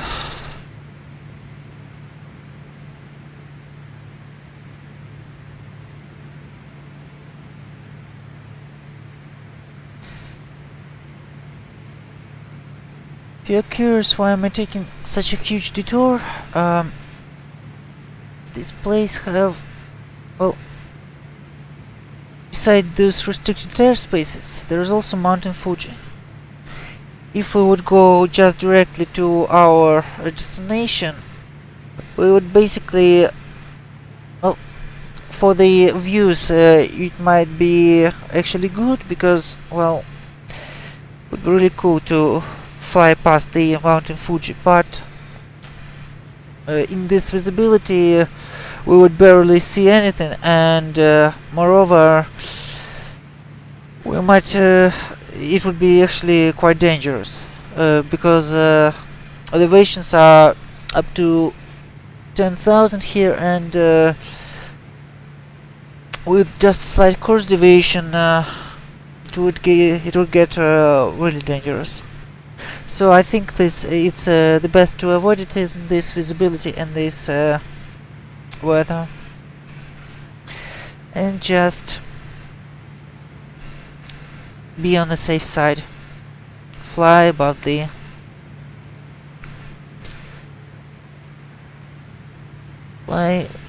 along the coast and past Toshima.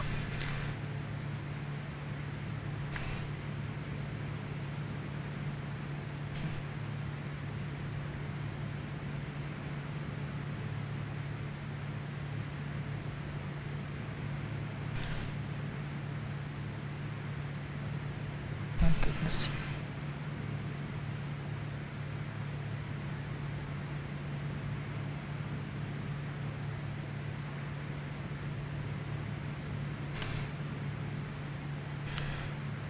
Altitude heat on.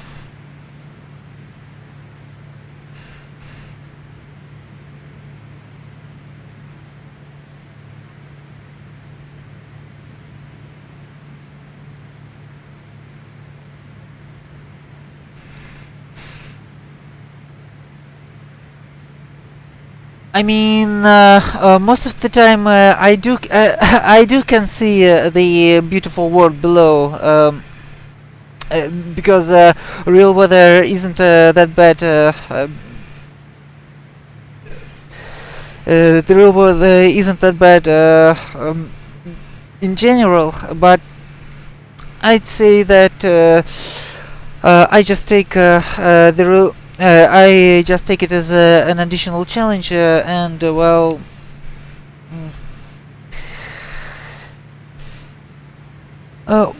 Well, basically, today I'm gonna fly with the real weather, and generally I just prefer to keep it on. The last time I ever turned the real weather off was on my P4 check ride for VATSIM. Because basic instructor asked me to do this because otherwise we would have to divert to the alternate airport. It was really bad. It was really bad, and I completely understand the instructor.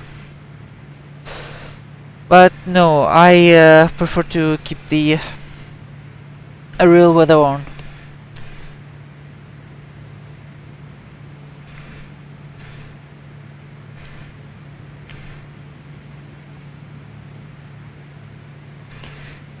Okay, 1 degree Celsius.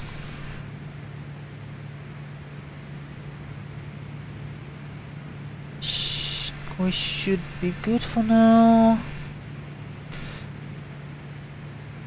Icing shouldn't be deadly.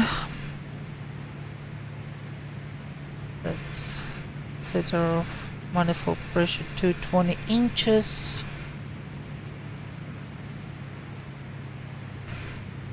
RPMs 2300, and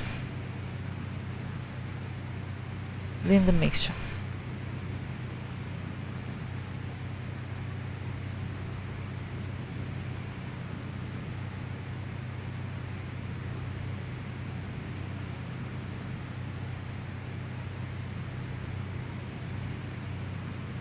I'm honestly thinking about making the next stream kind of a sightseeing trip, so I'm still gonna use the real weather, but we'll plan it out to have mostly clear skies and hopefully even some sun. And I think visiting Mount Fuji would be a pretty good destination for stream. So yeah, lean.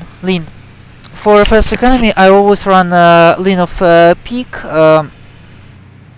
because well, basically the fuel is money, and right now I'm generally trying to run like 50 lean of peak, but in this case it's basically just a slight touch of the mixture handle gets me far below, and since the engine is stable enough, I'm just gonna keep it that way. I mean, yeah, I understand that I'm generally play with fire here, but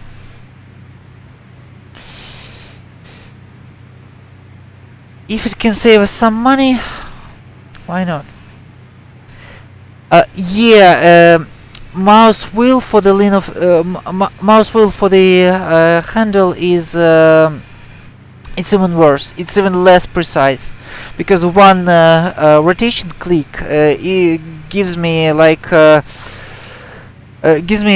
would hold for like even longer than I can tap the leaning with my on my keyboard. Yeah, so this is one. Oh, that actually was nice. I didn't expect that. Yeah, well, lucky for now.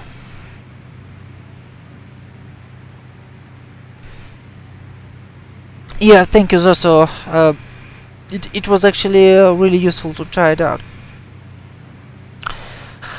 Anyway, seems our next leg is coming up. Switch to heading mode. Flight plan 089. Back to nav mode. Heading mode on. The next leg is on the EFB.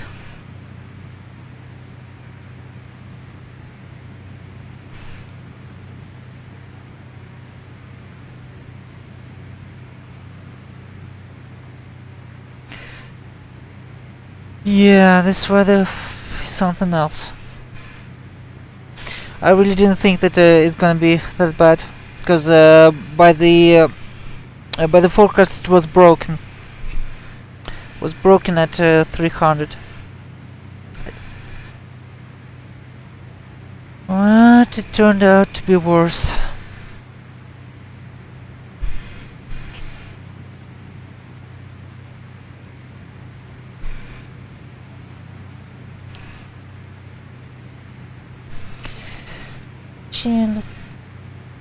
Actually, let's see what Active Sky gonna tell us about this. Conditions, map, precipitation all the way, clouds. Oh,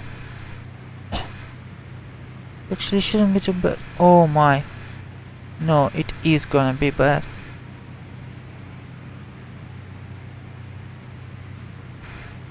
And my goodness, what is this?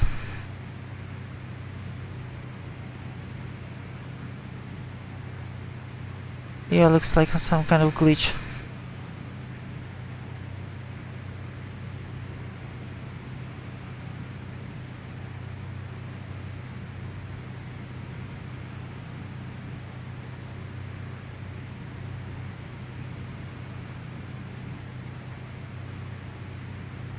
Okay, now it looks more like it.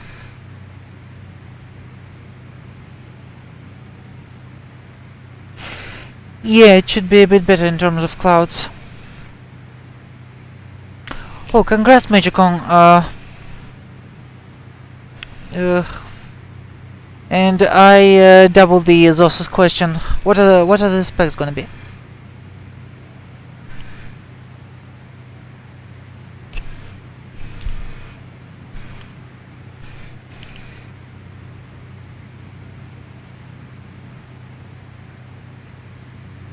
Okay, 57 kilohertz.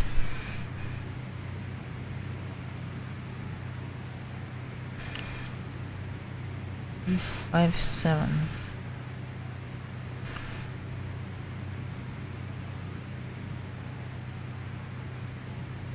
Oh no.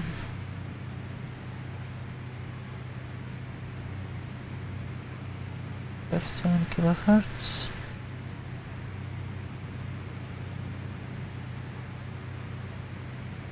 Verizon. Are you sure about that?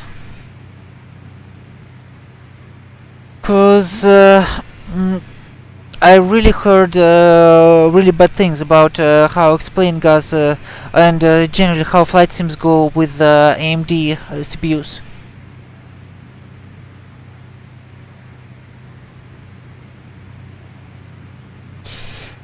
Because I'm gonna build on I'm gonna build despite the I mean, I've seen some of the reviews and such, but I'm still gonna build on Intel.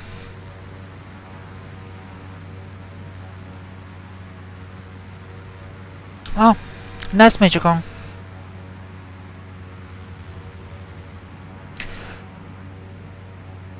Tell us how it's gonna go.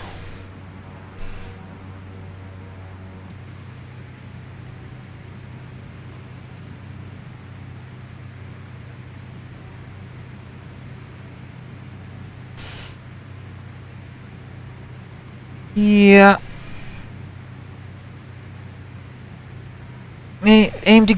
Also problem with AMD graphic cards are their power consumption is still much worse than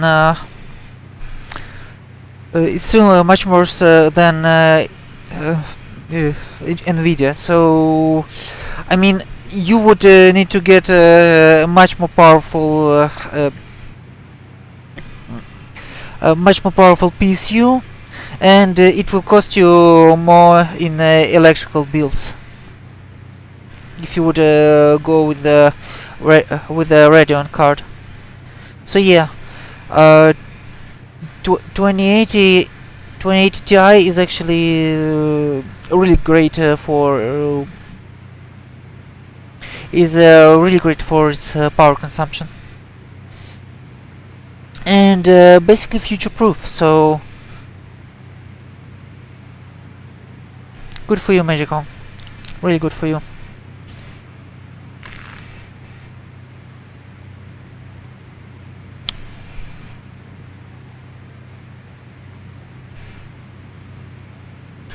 $32 gigabytes of RAM looks really reasonable, especially with how new stuff about the RAM consumption.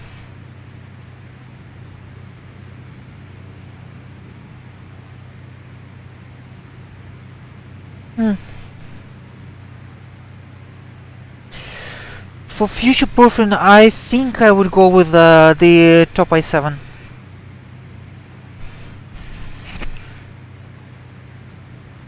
What is it now?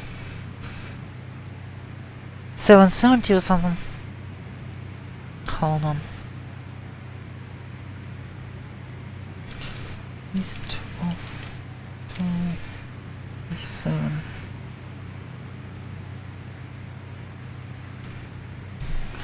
Because i9 looks like a bit excessive.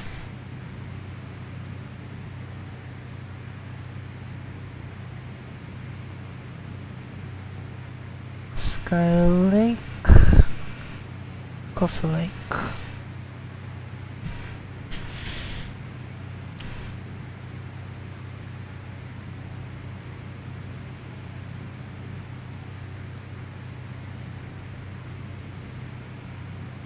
Considering the price, I think I'm gonna go with 8700K. Core i7 8700K.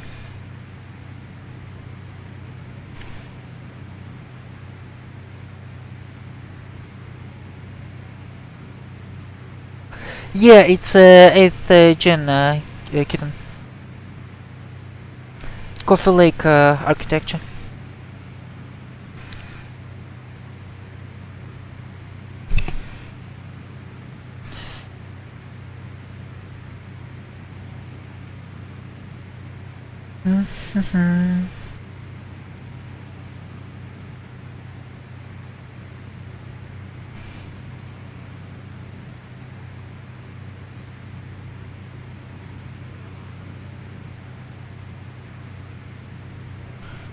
Actually, good point, Magicorn. I might even wait for the next Intel socket to be released, because 1151 is actually getting a bit dated right now.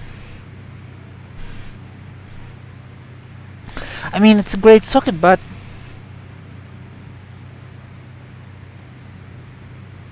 yeah. Musical? What do you mean musical?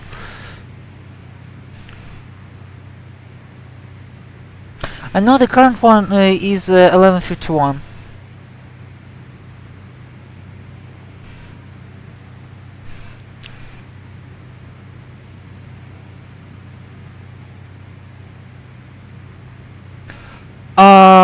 No, I wouldn't say so. I know they, well, for the, I know they were running 1211 for the, for the server platforms and for the high performance, and 1150 basically until the end of the fifth generation. 1150 for the desktop and medium performance, and right now they switched to 1151, and it basically lasted through 6th to 9th generation. So yeah, it all was 1151 socket, so not really changing anything.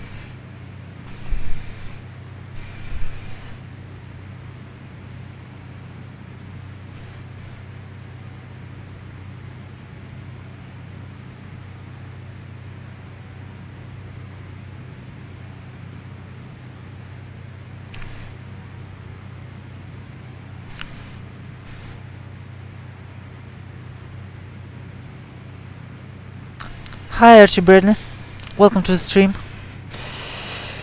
Not much of a sightseeing tonight, cause it's cloudy and stormy all over Japan.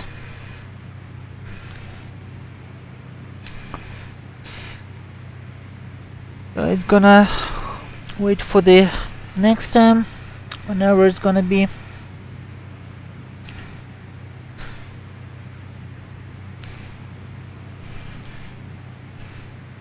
But at least it is some flying, so yeah.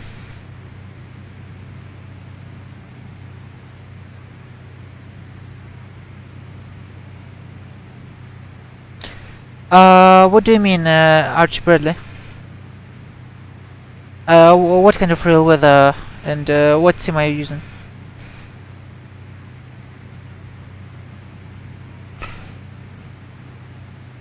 I know that NOAA switched to the HTTPS. Basically, all the connections to the NOAA servers are right now encrypted, and they are forcibly encrypted, so you can't connect without so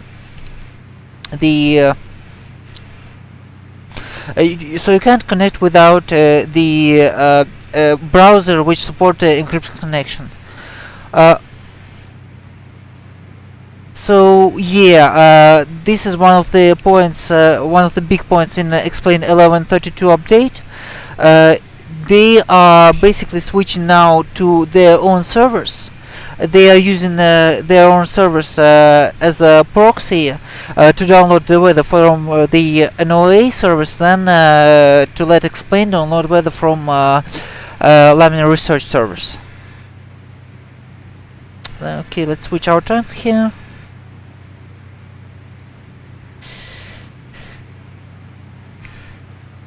So yeah, for now they are trying different stuff to allow Explain to download the real weather again. I'm using Active Sky, so I'm basically independent from NOAA problems.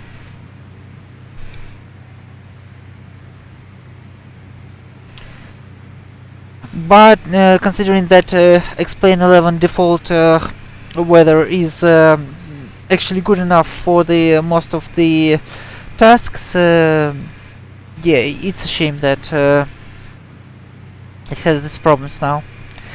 But at least I know they are working on it, so I guess it should be fixed real soon.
Both batteries are charged.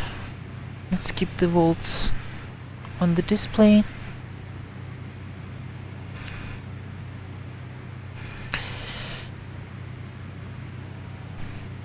And we're coming up on our next turn.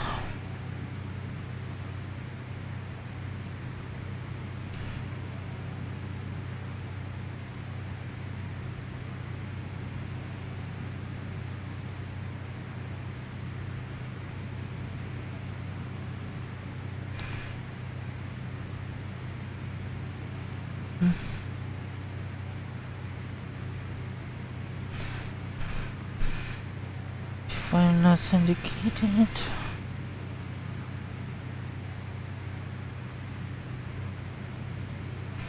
True. Yeah, clouds should be a little better closer to our destination.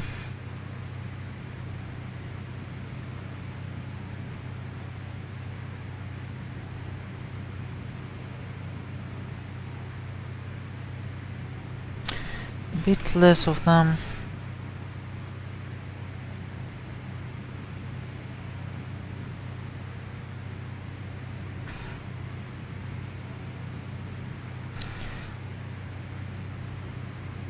Okay, next heading is going to be 11.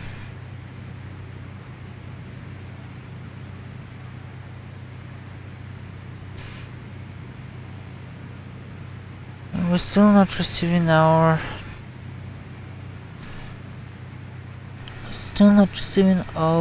ADA NDB.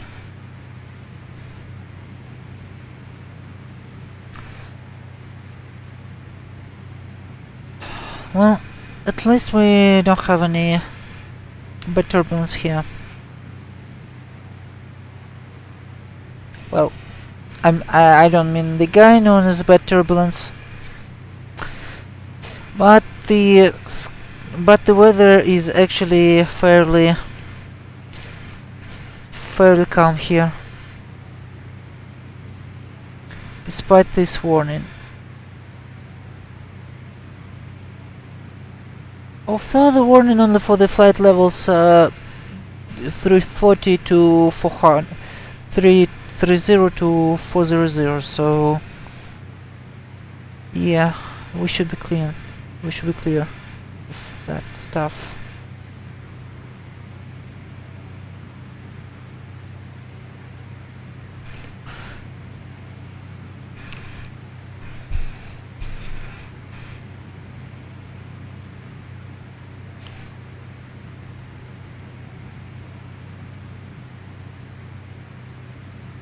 So our destination is RGTF. Let's look up the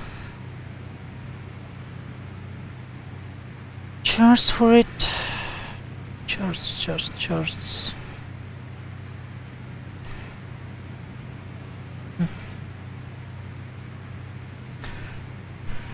I'm not sure it Foxtrot, correct?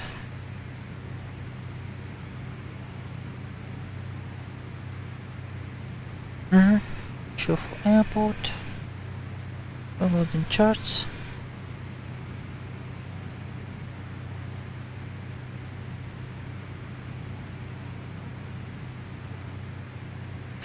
Runways 35 and 17.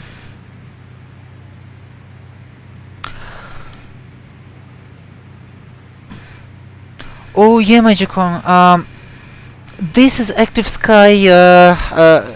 This is active sky performance clouds.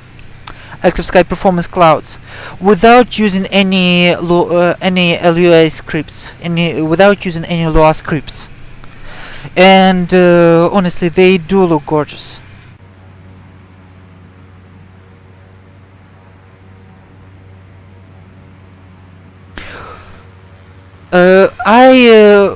The only Lua script I still use is for the water, and this is FS Enhancer water.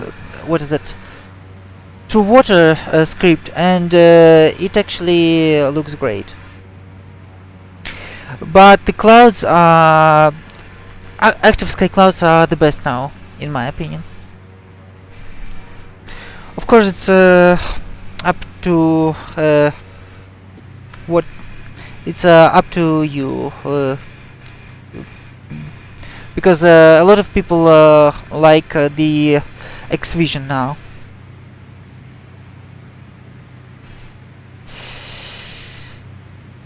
Okay, this is actually worrying. Looks like we're coming up on freezing.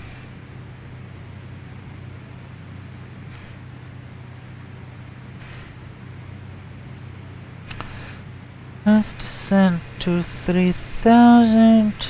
It shouldn't be too bad. Minus 500. Activate.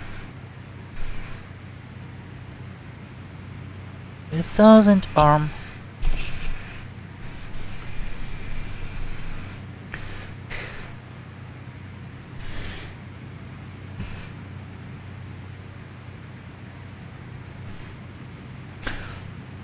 I will take a look at X-Vision Major Kong. I see a lot of people recommending it, so I guess there's a reason to it. Okay. Let him bug. Enable.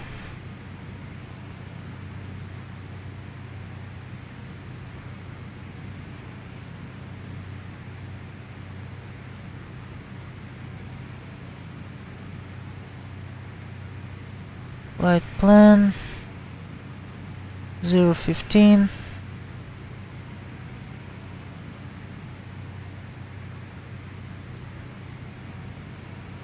Come on.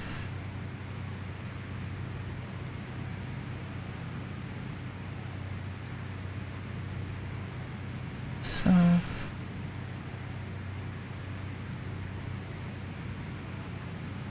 Okay, great.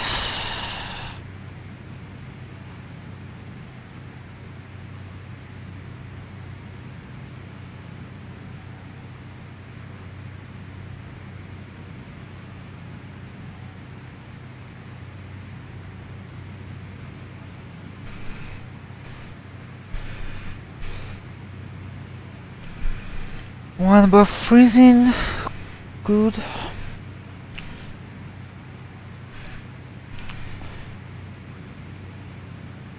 We're continuing our descent now.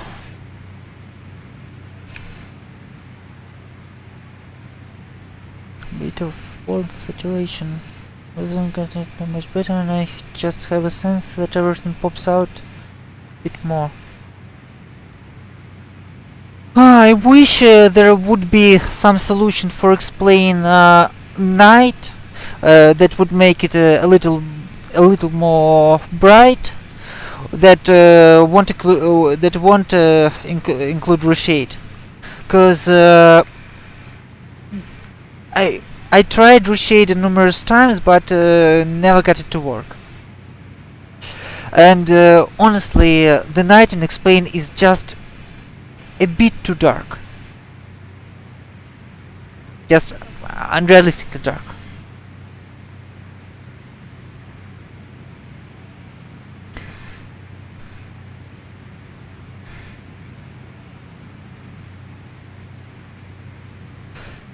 Okay, let's run a bit more to intercept our path.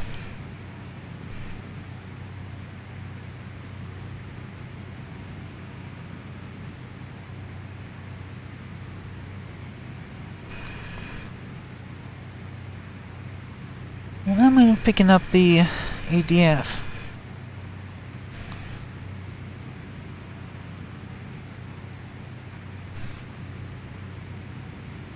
Just to confirm.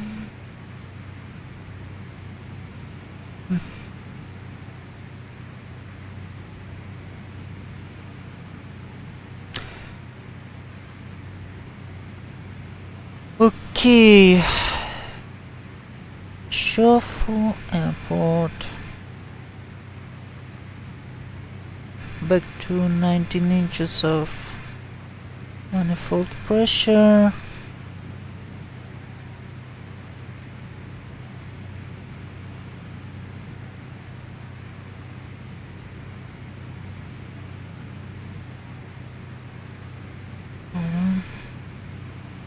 Pull it again.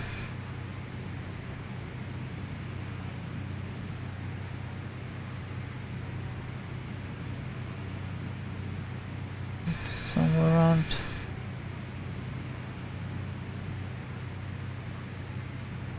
Okay, that actually looks nice.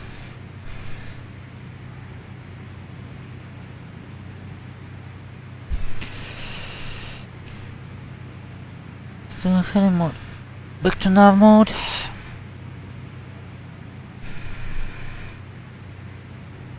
Two degrees above freezing, should be good.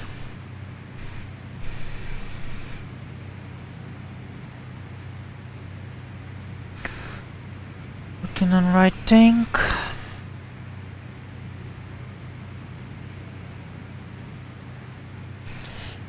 And let's see our options for the approach. Actually, let's pick up the weather first.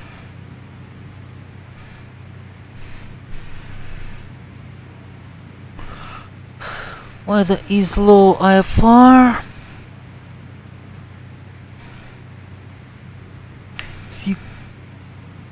Broken ceiling at 2000 feet above ground level.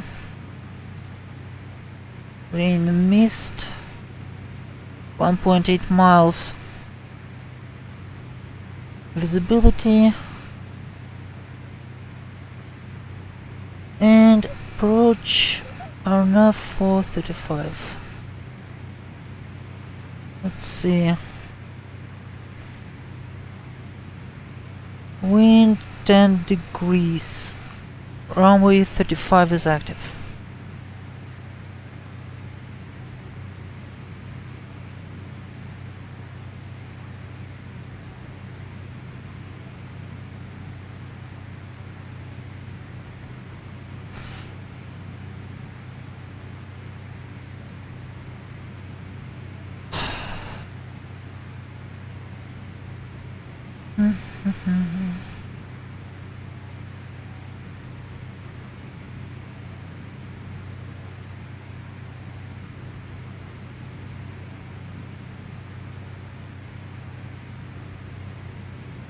Standard IFR charts.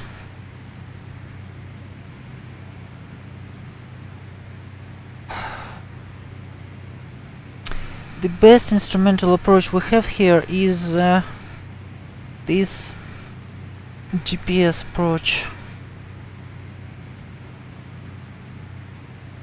for runway 35.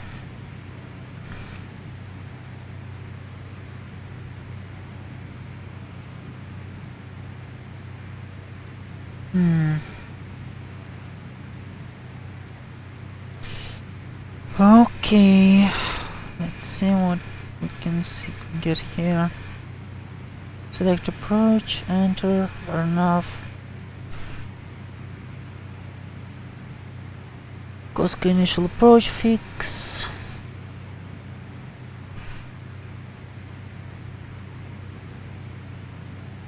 Enter, load. Oh, interesting. It's right next to us. Do we have a precision here? No, we have only hold here.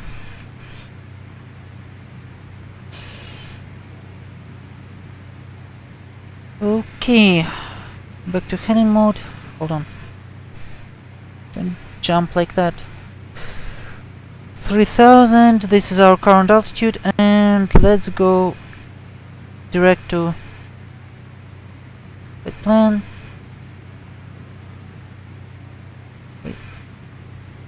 Direct to activate.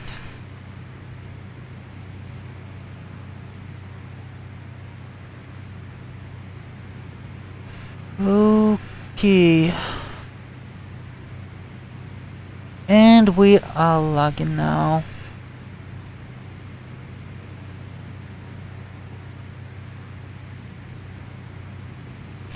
Zero 054.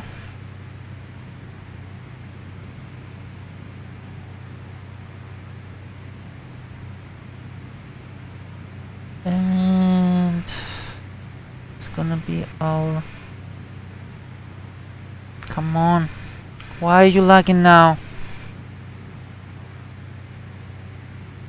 Of all times.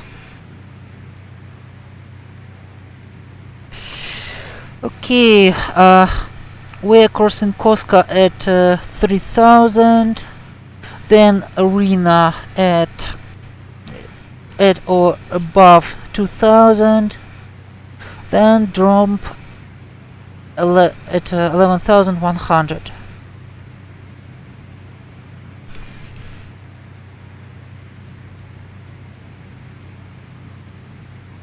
Let's see.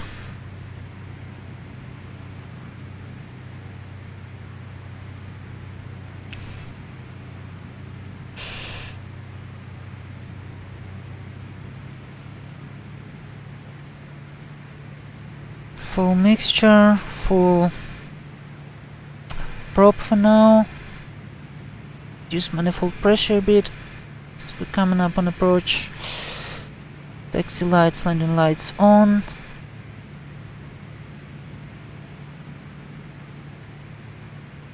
And what is next?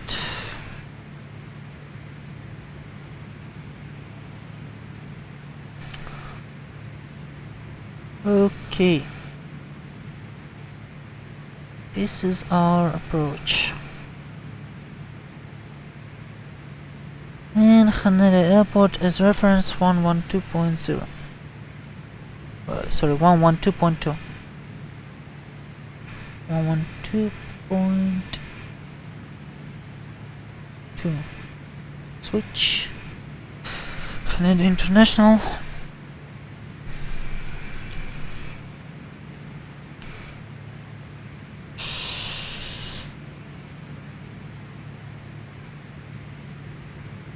Fuel is coming from the right tank, which is okay.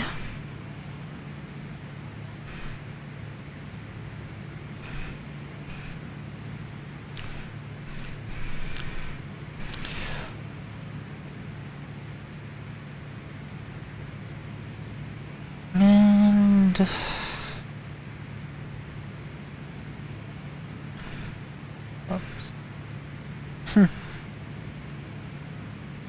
Nice.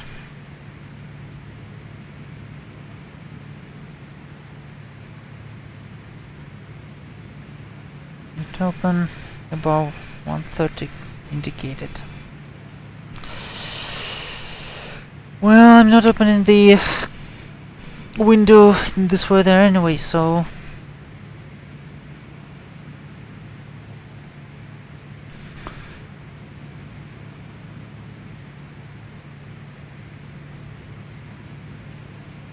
yeah. Okay, back to flight director and approach mode.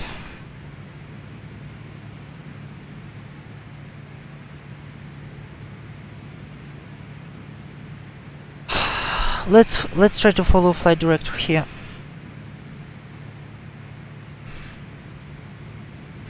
This is honestly the first time I'm trying to follow the director in a general aviation plane, so should be an interesting experience.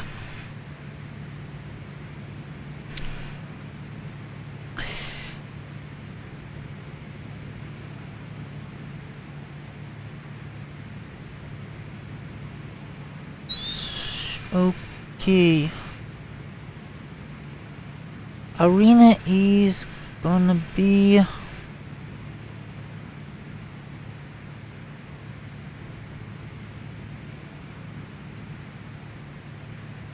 030, 030.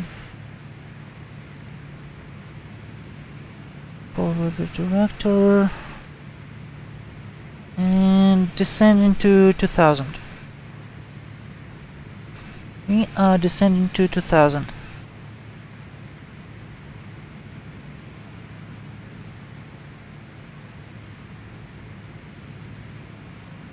Am I a bit too sensitive, isn't it? And then to 2000.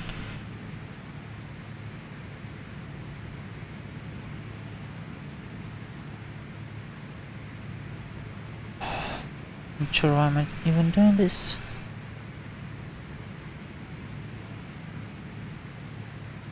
Okay.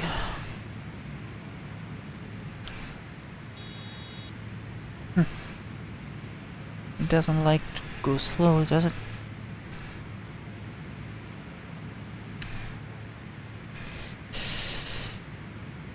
Okay.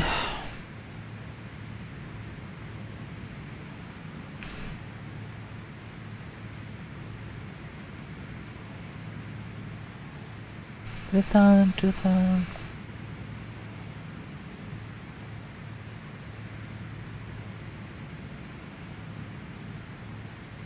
We're going a bit off the directions.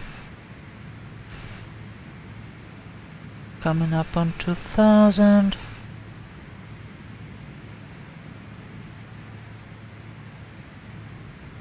Okay.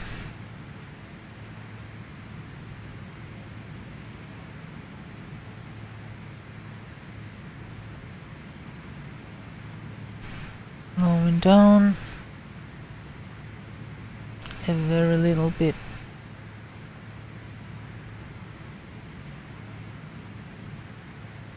What the hell?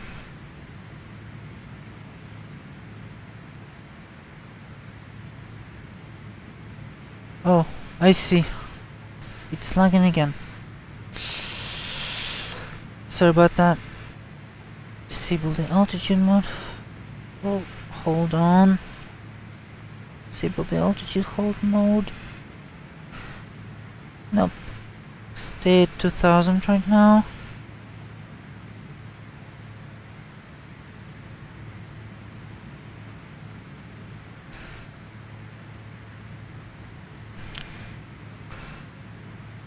Stay at 2000 right now.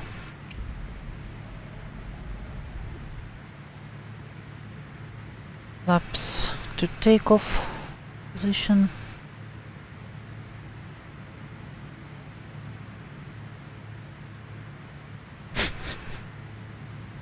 Yep. This is 2000.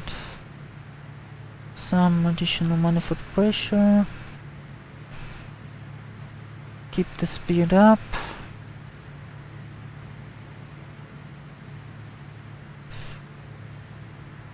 Oh my. Now this is difficult.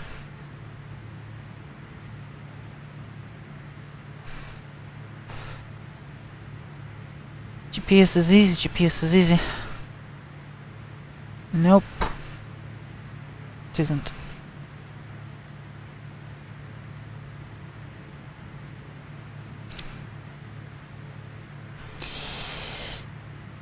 GPS approach isn't easy.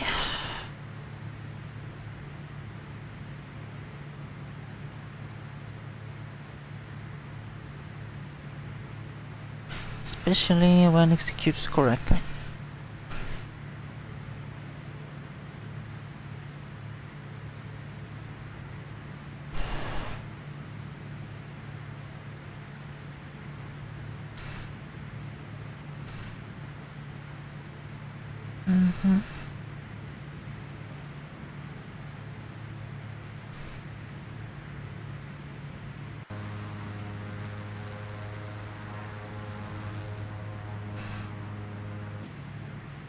hold on. Hold on. Easy there.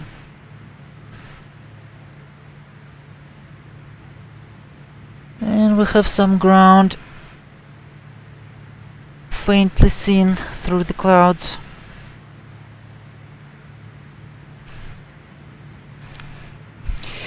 Okay, after arena we are gonna be descending to 1100.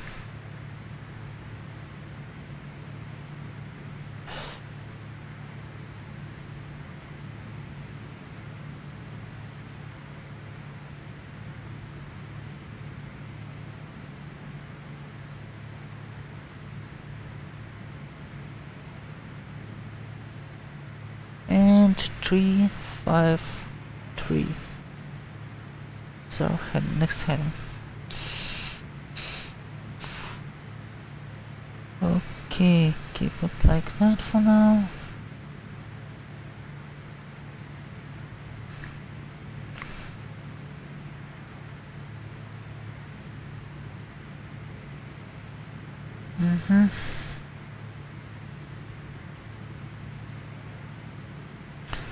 Sadly can't pick up the voice headings.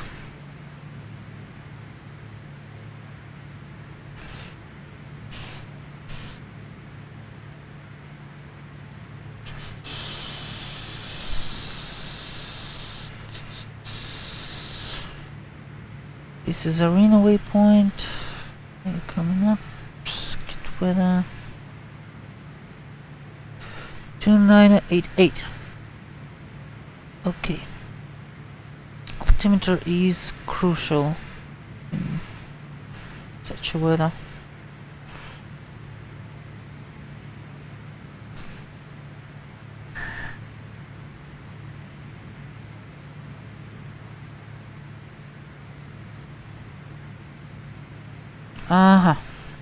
Here's our next waypoint.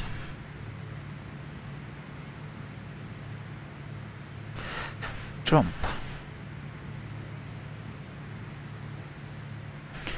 L nav plus V.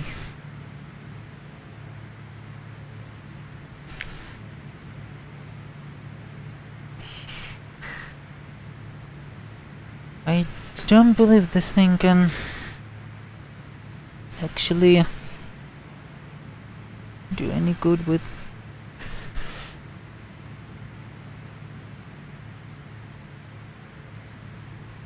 I don't believe this thing can actually do any good with the vertical guidance, but this is what we have for now, so yeah, just follow the approach as described. The minimum is gonna be 600. The minimum is going to be 670 feet, 700 feet for simplicity.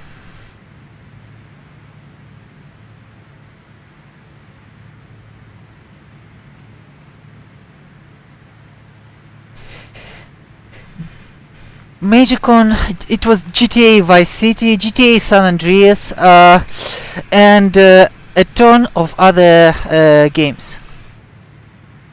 I mean, basically I stopped playing localized games and watching localized films, which were available in English, which native English was English, from somewhere around my 18 or 20 years old. And yeah, I were visiting as a little girl. We were visiting with my sister some English courses, some all other stuff, but it never gave me any actual good knowledge. So yeah, I learned my English from video games, from movies and books. Basically, the most natural way available without live communications. And then there were English speaking forums. There was other stuff. So yeah, basically.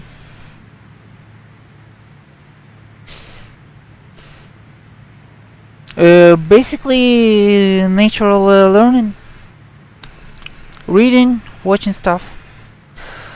Okay, anyway, we are coming up on our next waypoint, Dromp. From there we can descend to our decision height.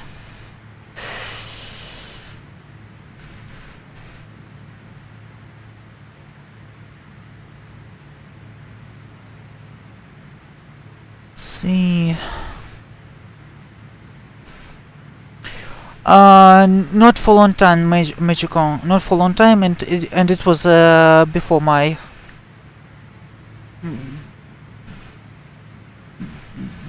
Yeah. Before I actually. Before I actually grew up, so I wouldn't say that it was much of a.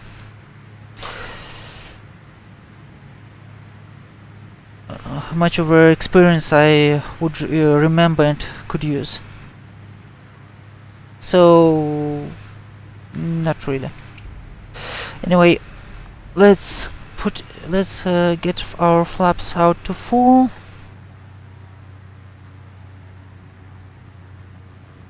We are holding right now at our decision altitude.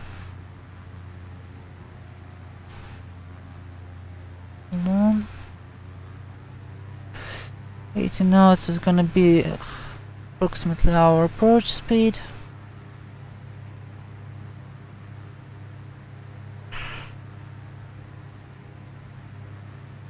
Hold on.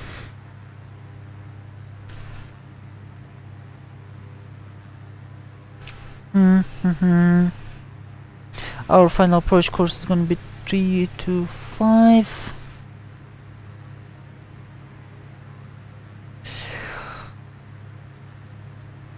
And where's our runway gonna be? Our runway gonna be somewhere dead ahead.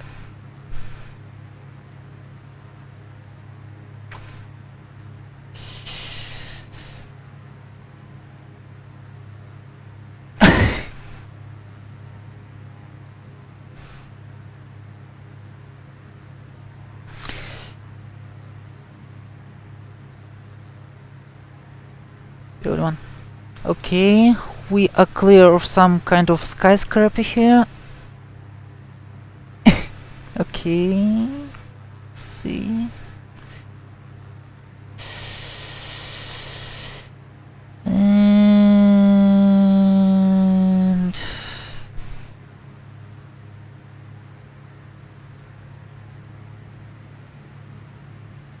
what? Still no runway.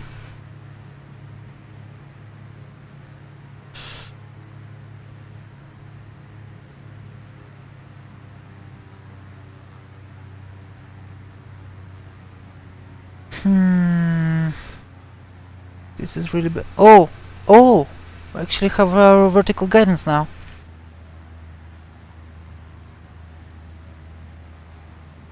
Let's see here.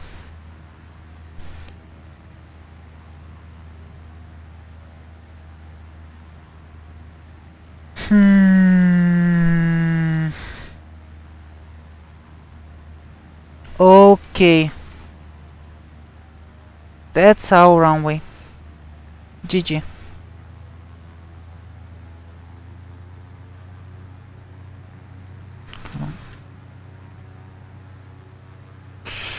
Okay, I think we're gonna go mist and we'll do basic visual approach.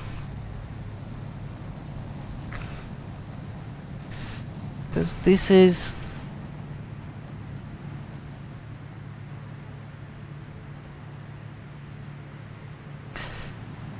Because that was a little unfortunate.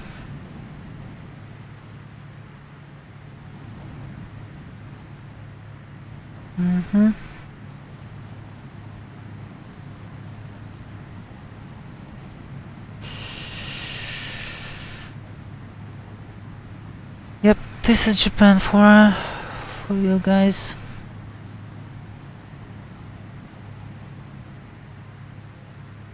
$3,000. Okay.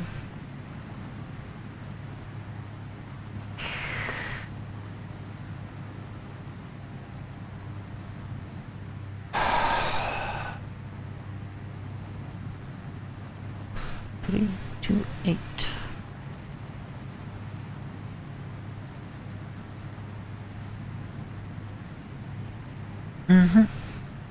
This is gonna be our final approach course.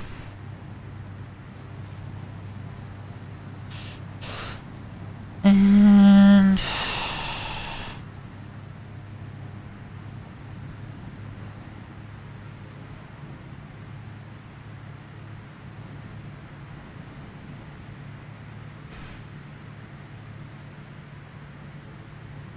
yeah.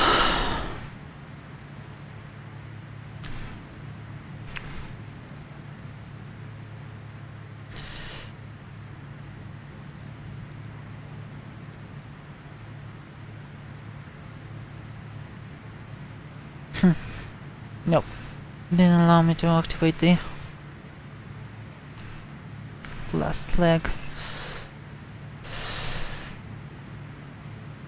My plan. Arena.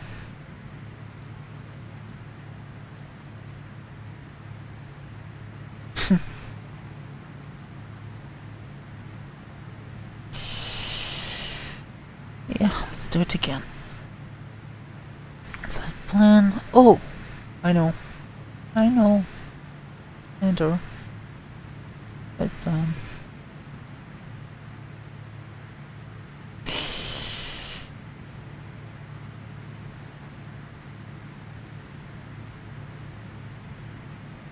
Okay.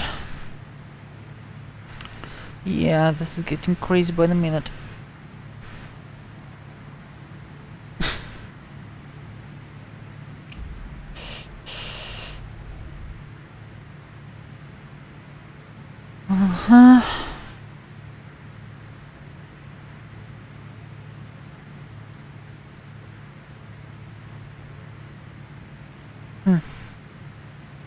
Okay, not sure what is it doing, but I'm not gonna follow it.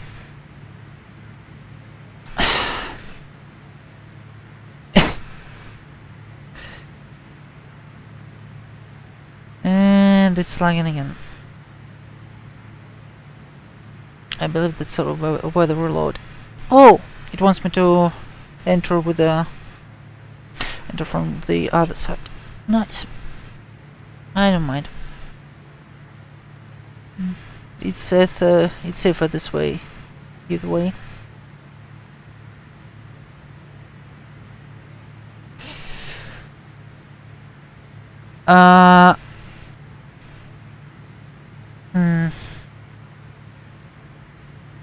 Why would you think so, Magicon?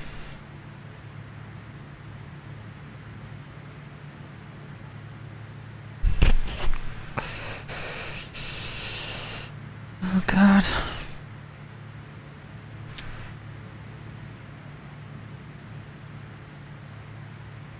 Okay, left tank now. Careful with this stuff.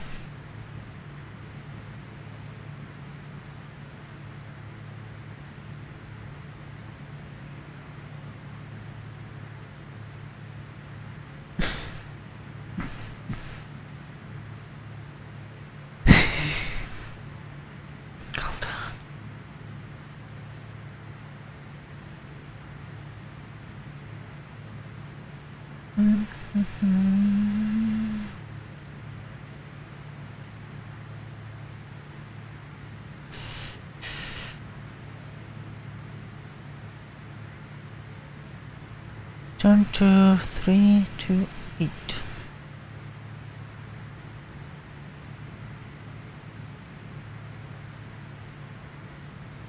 Turn to 3 to 8 now. Interestingly, we're approximately at our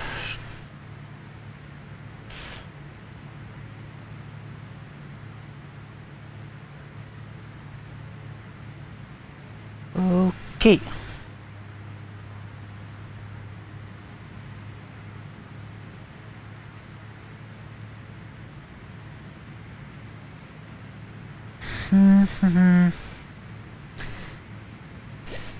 We're approximately where we should be, so yeah, I guess it works.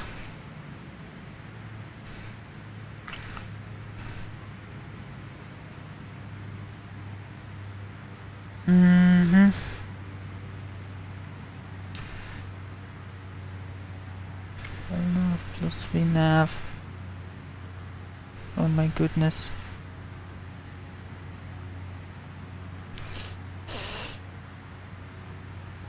Yeah.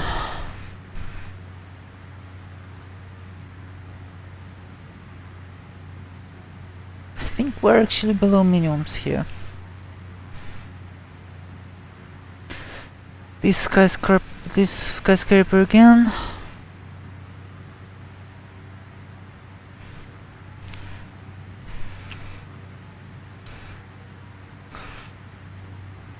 My goodness.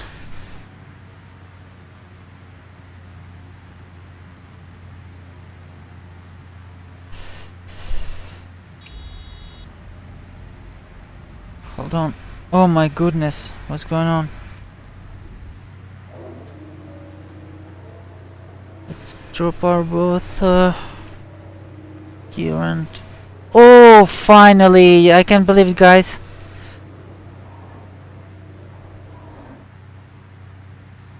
Gear down, flaps down, speed brakes out, and this is our runway. This is almost unbelievable.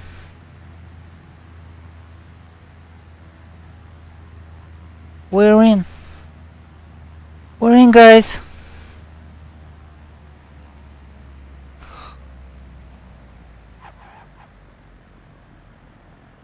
Oh. Trust me, we lost it. Trust me, it was enough to lose it again. This weather was enough to lose it again. Flaps up. And we have vacated.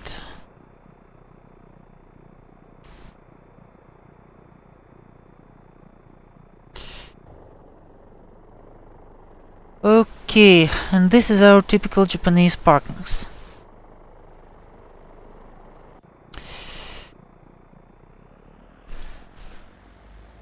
I'll tell you more, Major Con. This is actually a pretty realistic general aviation landings in the small airports, where you make approach basically where you basically turn on the runway course the last second before touchdown. So yeah, this is just how it is. Pilot heat off. Lights off. Strobes off.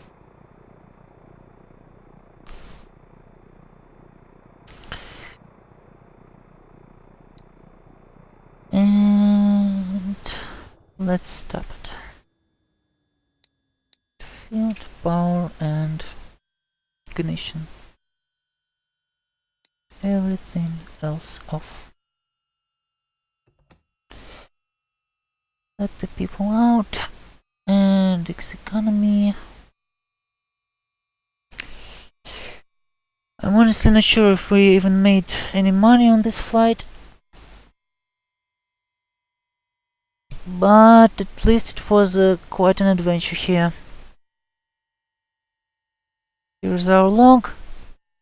And we even got some. 1,200 bucks. That looks okay.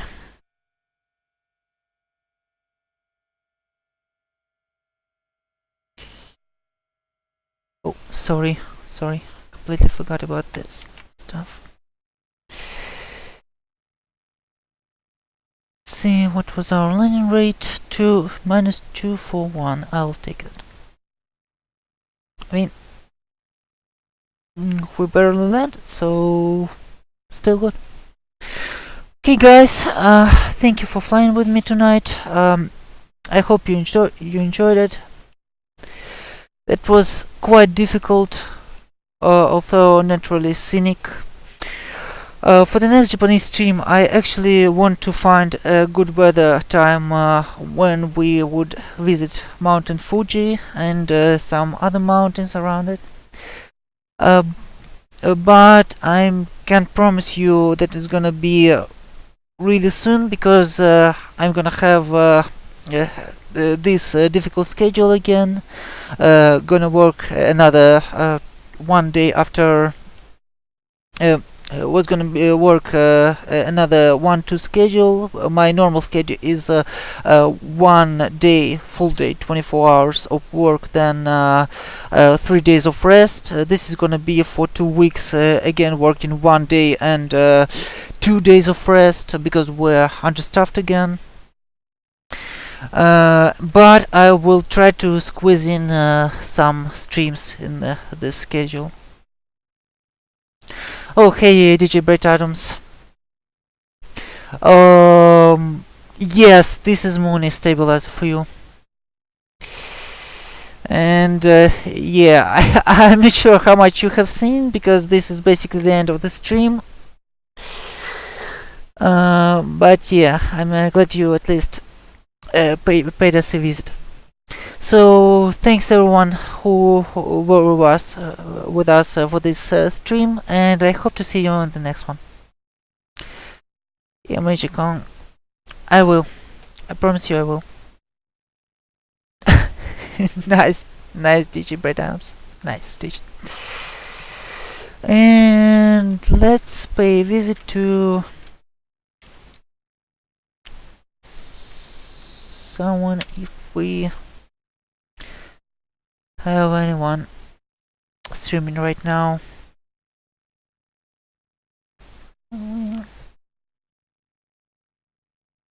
Live channels. Oh, Bill Forelli. Let's jump to Bill Forelli.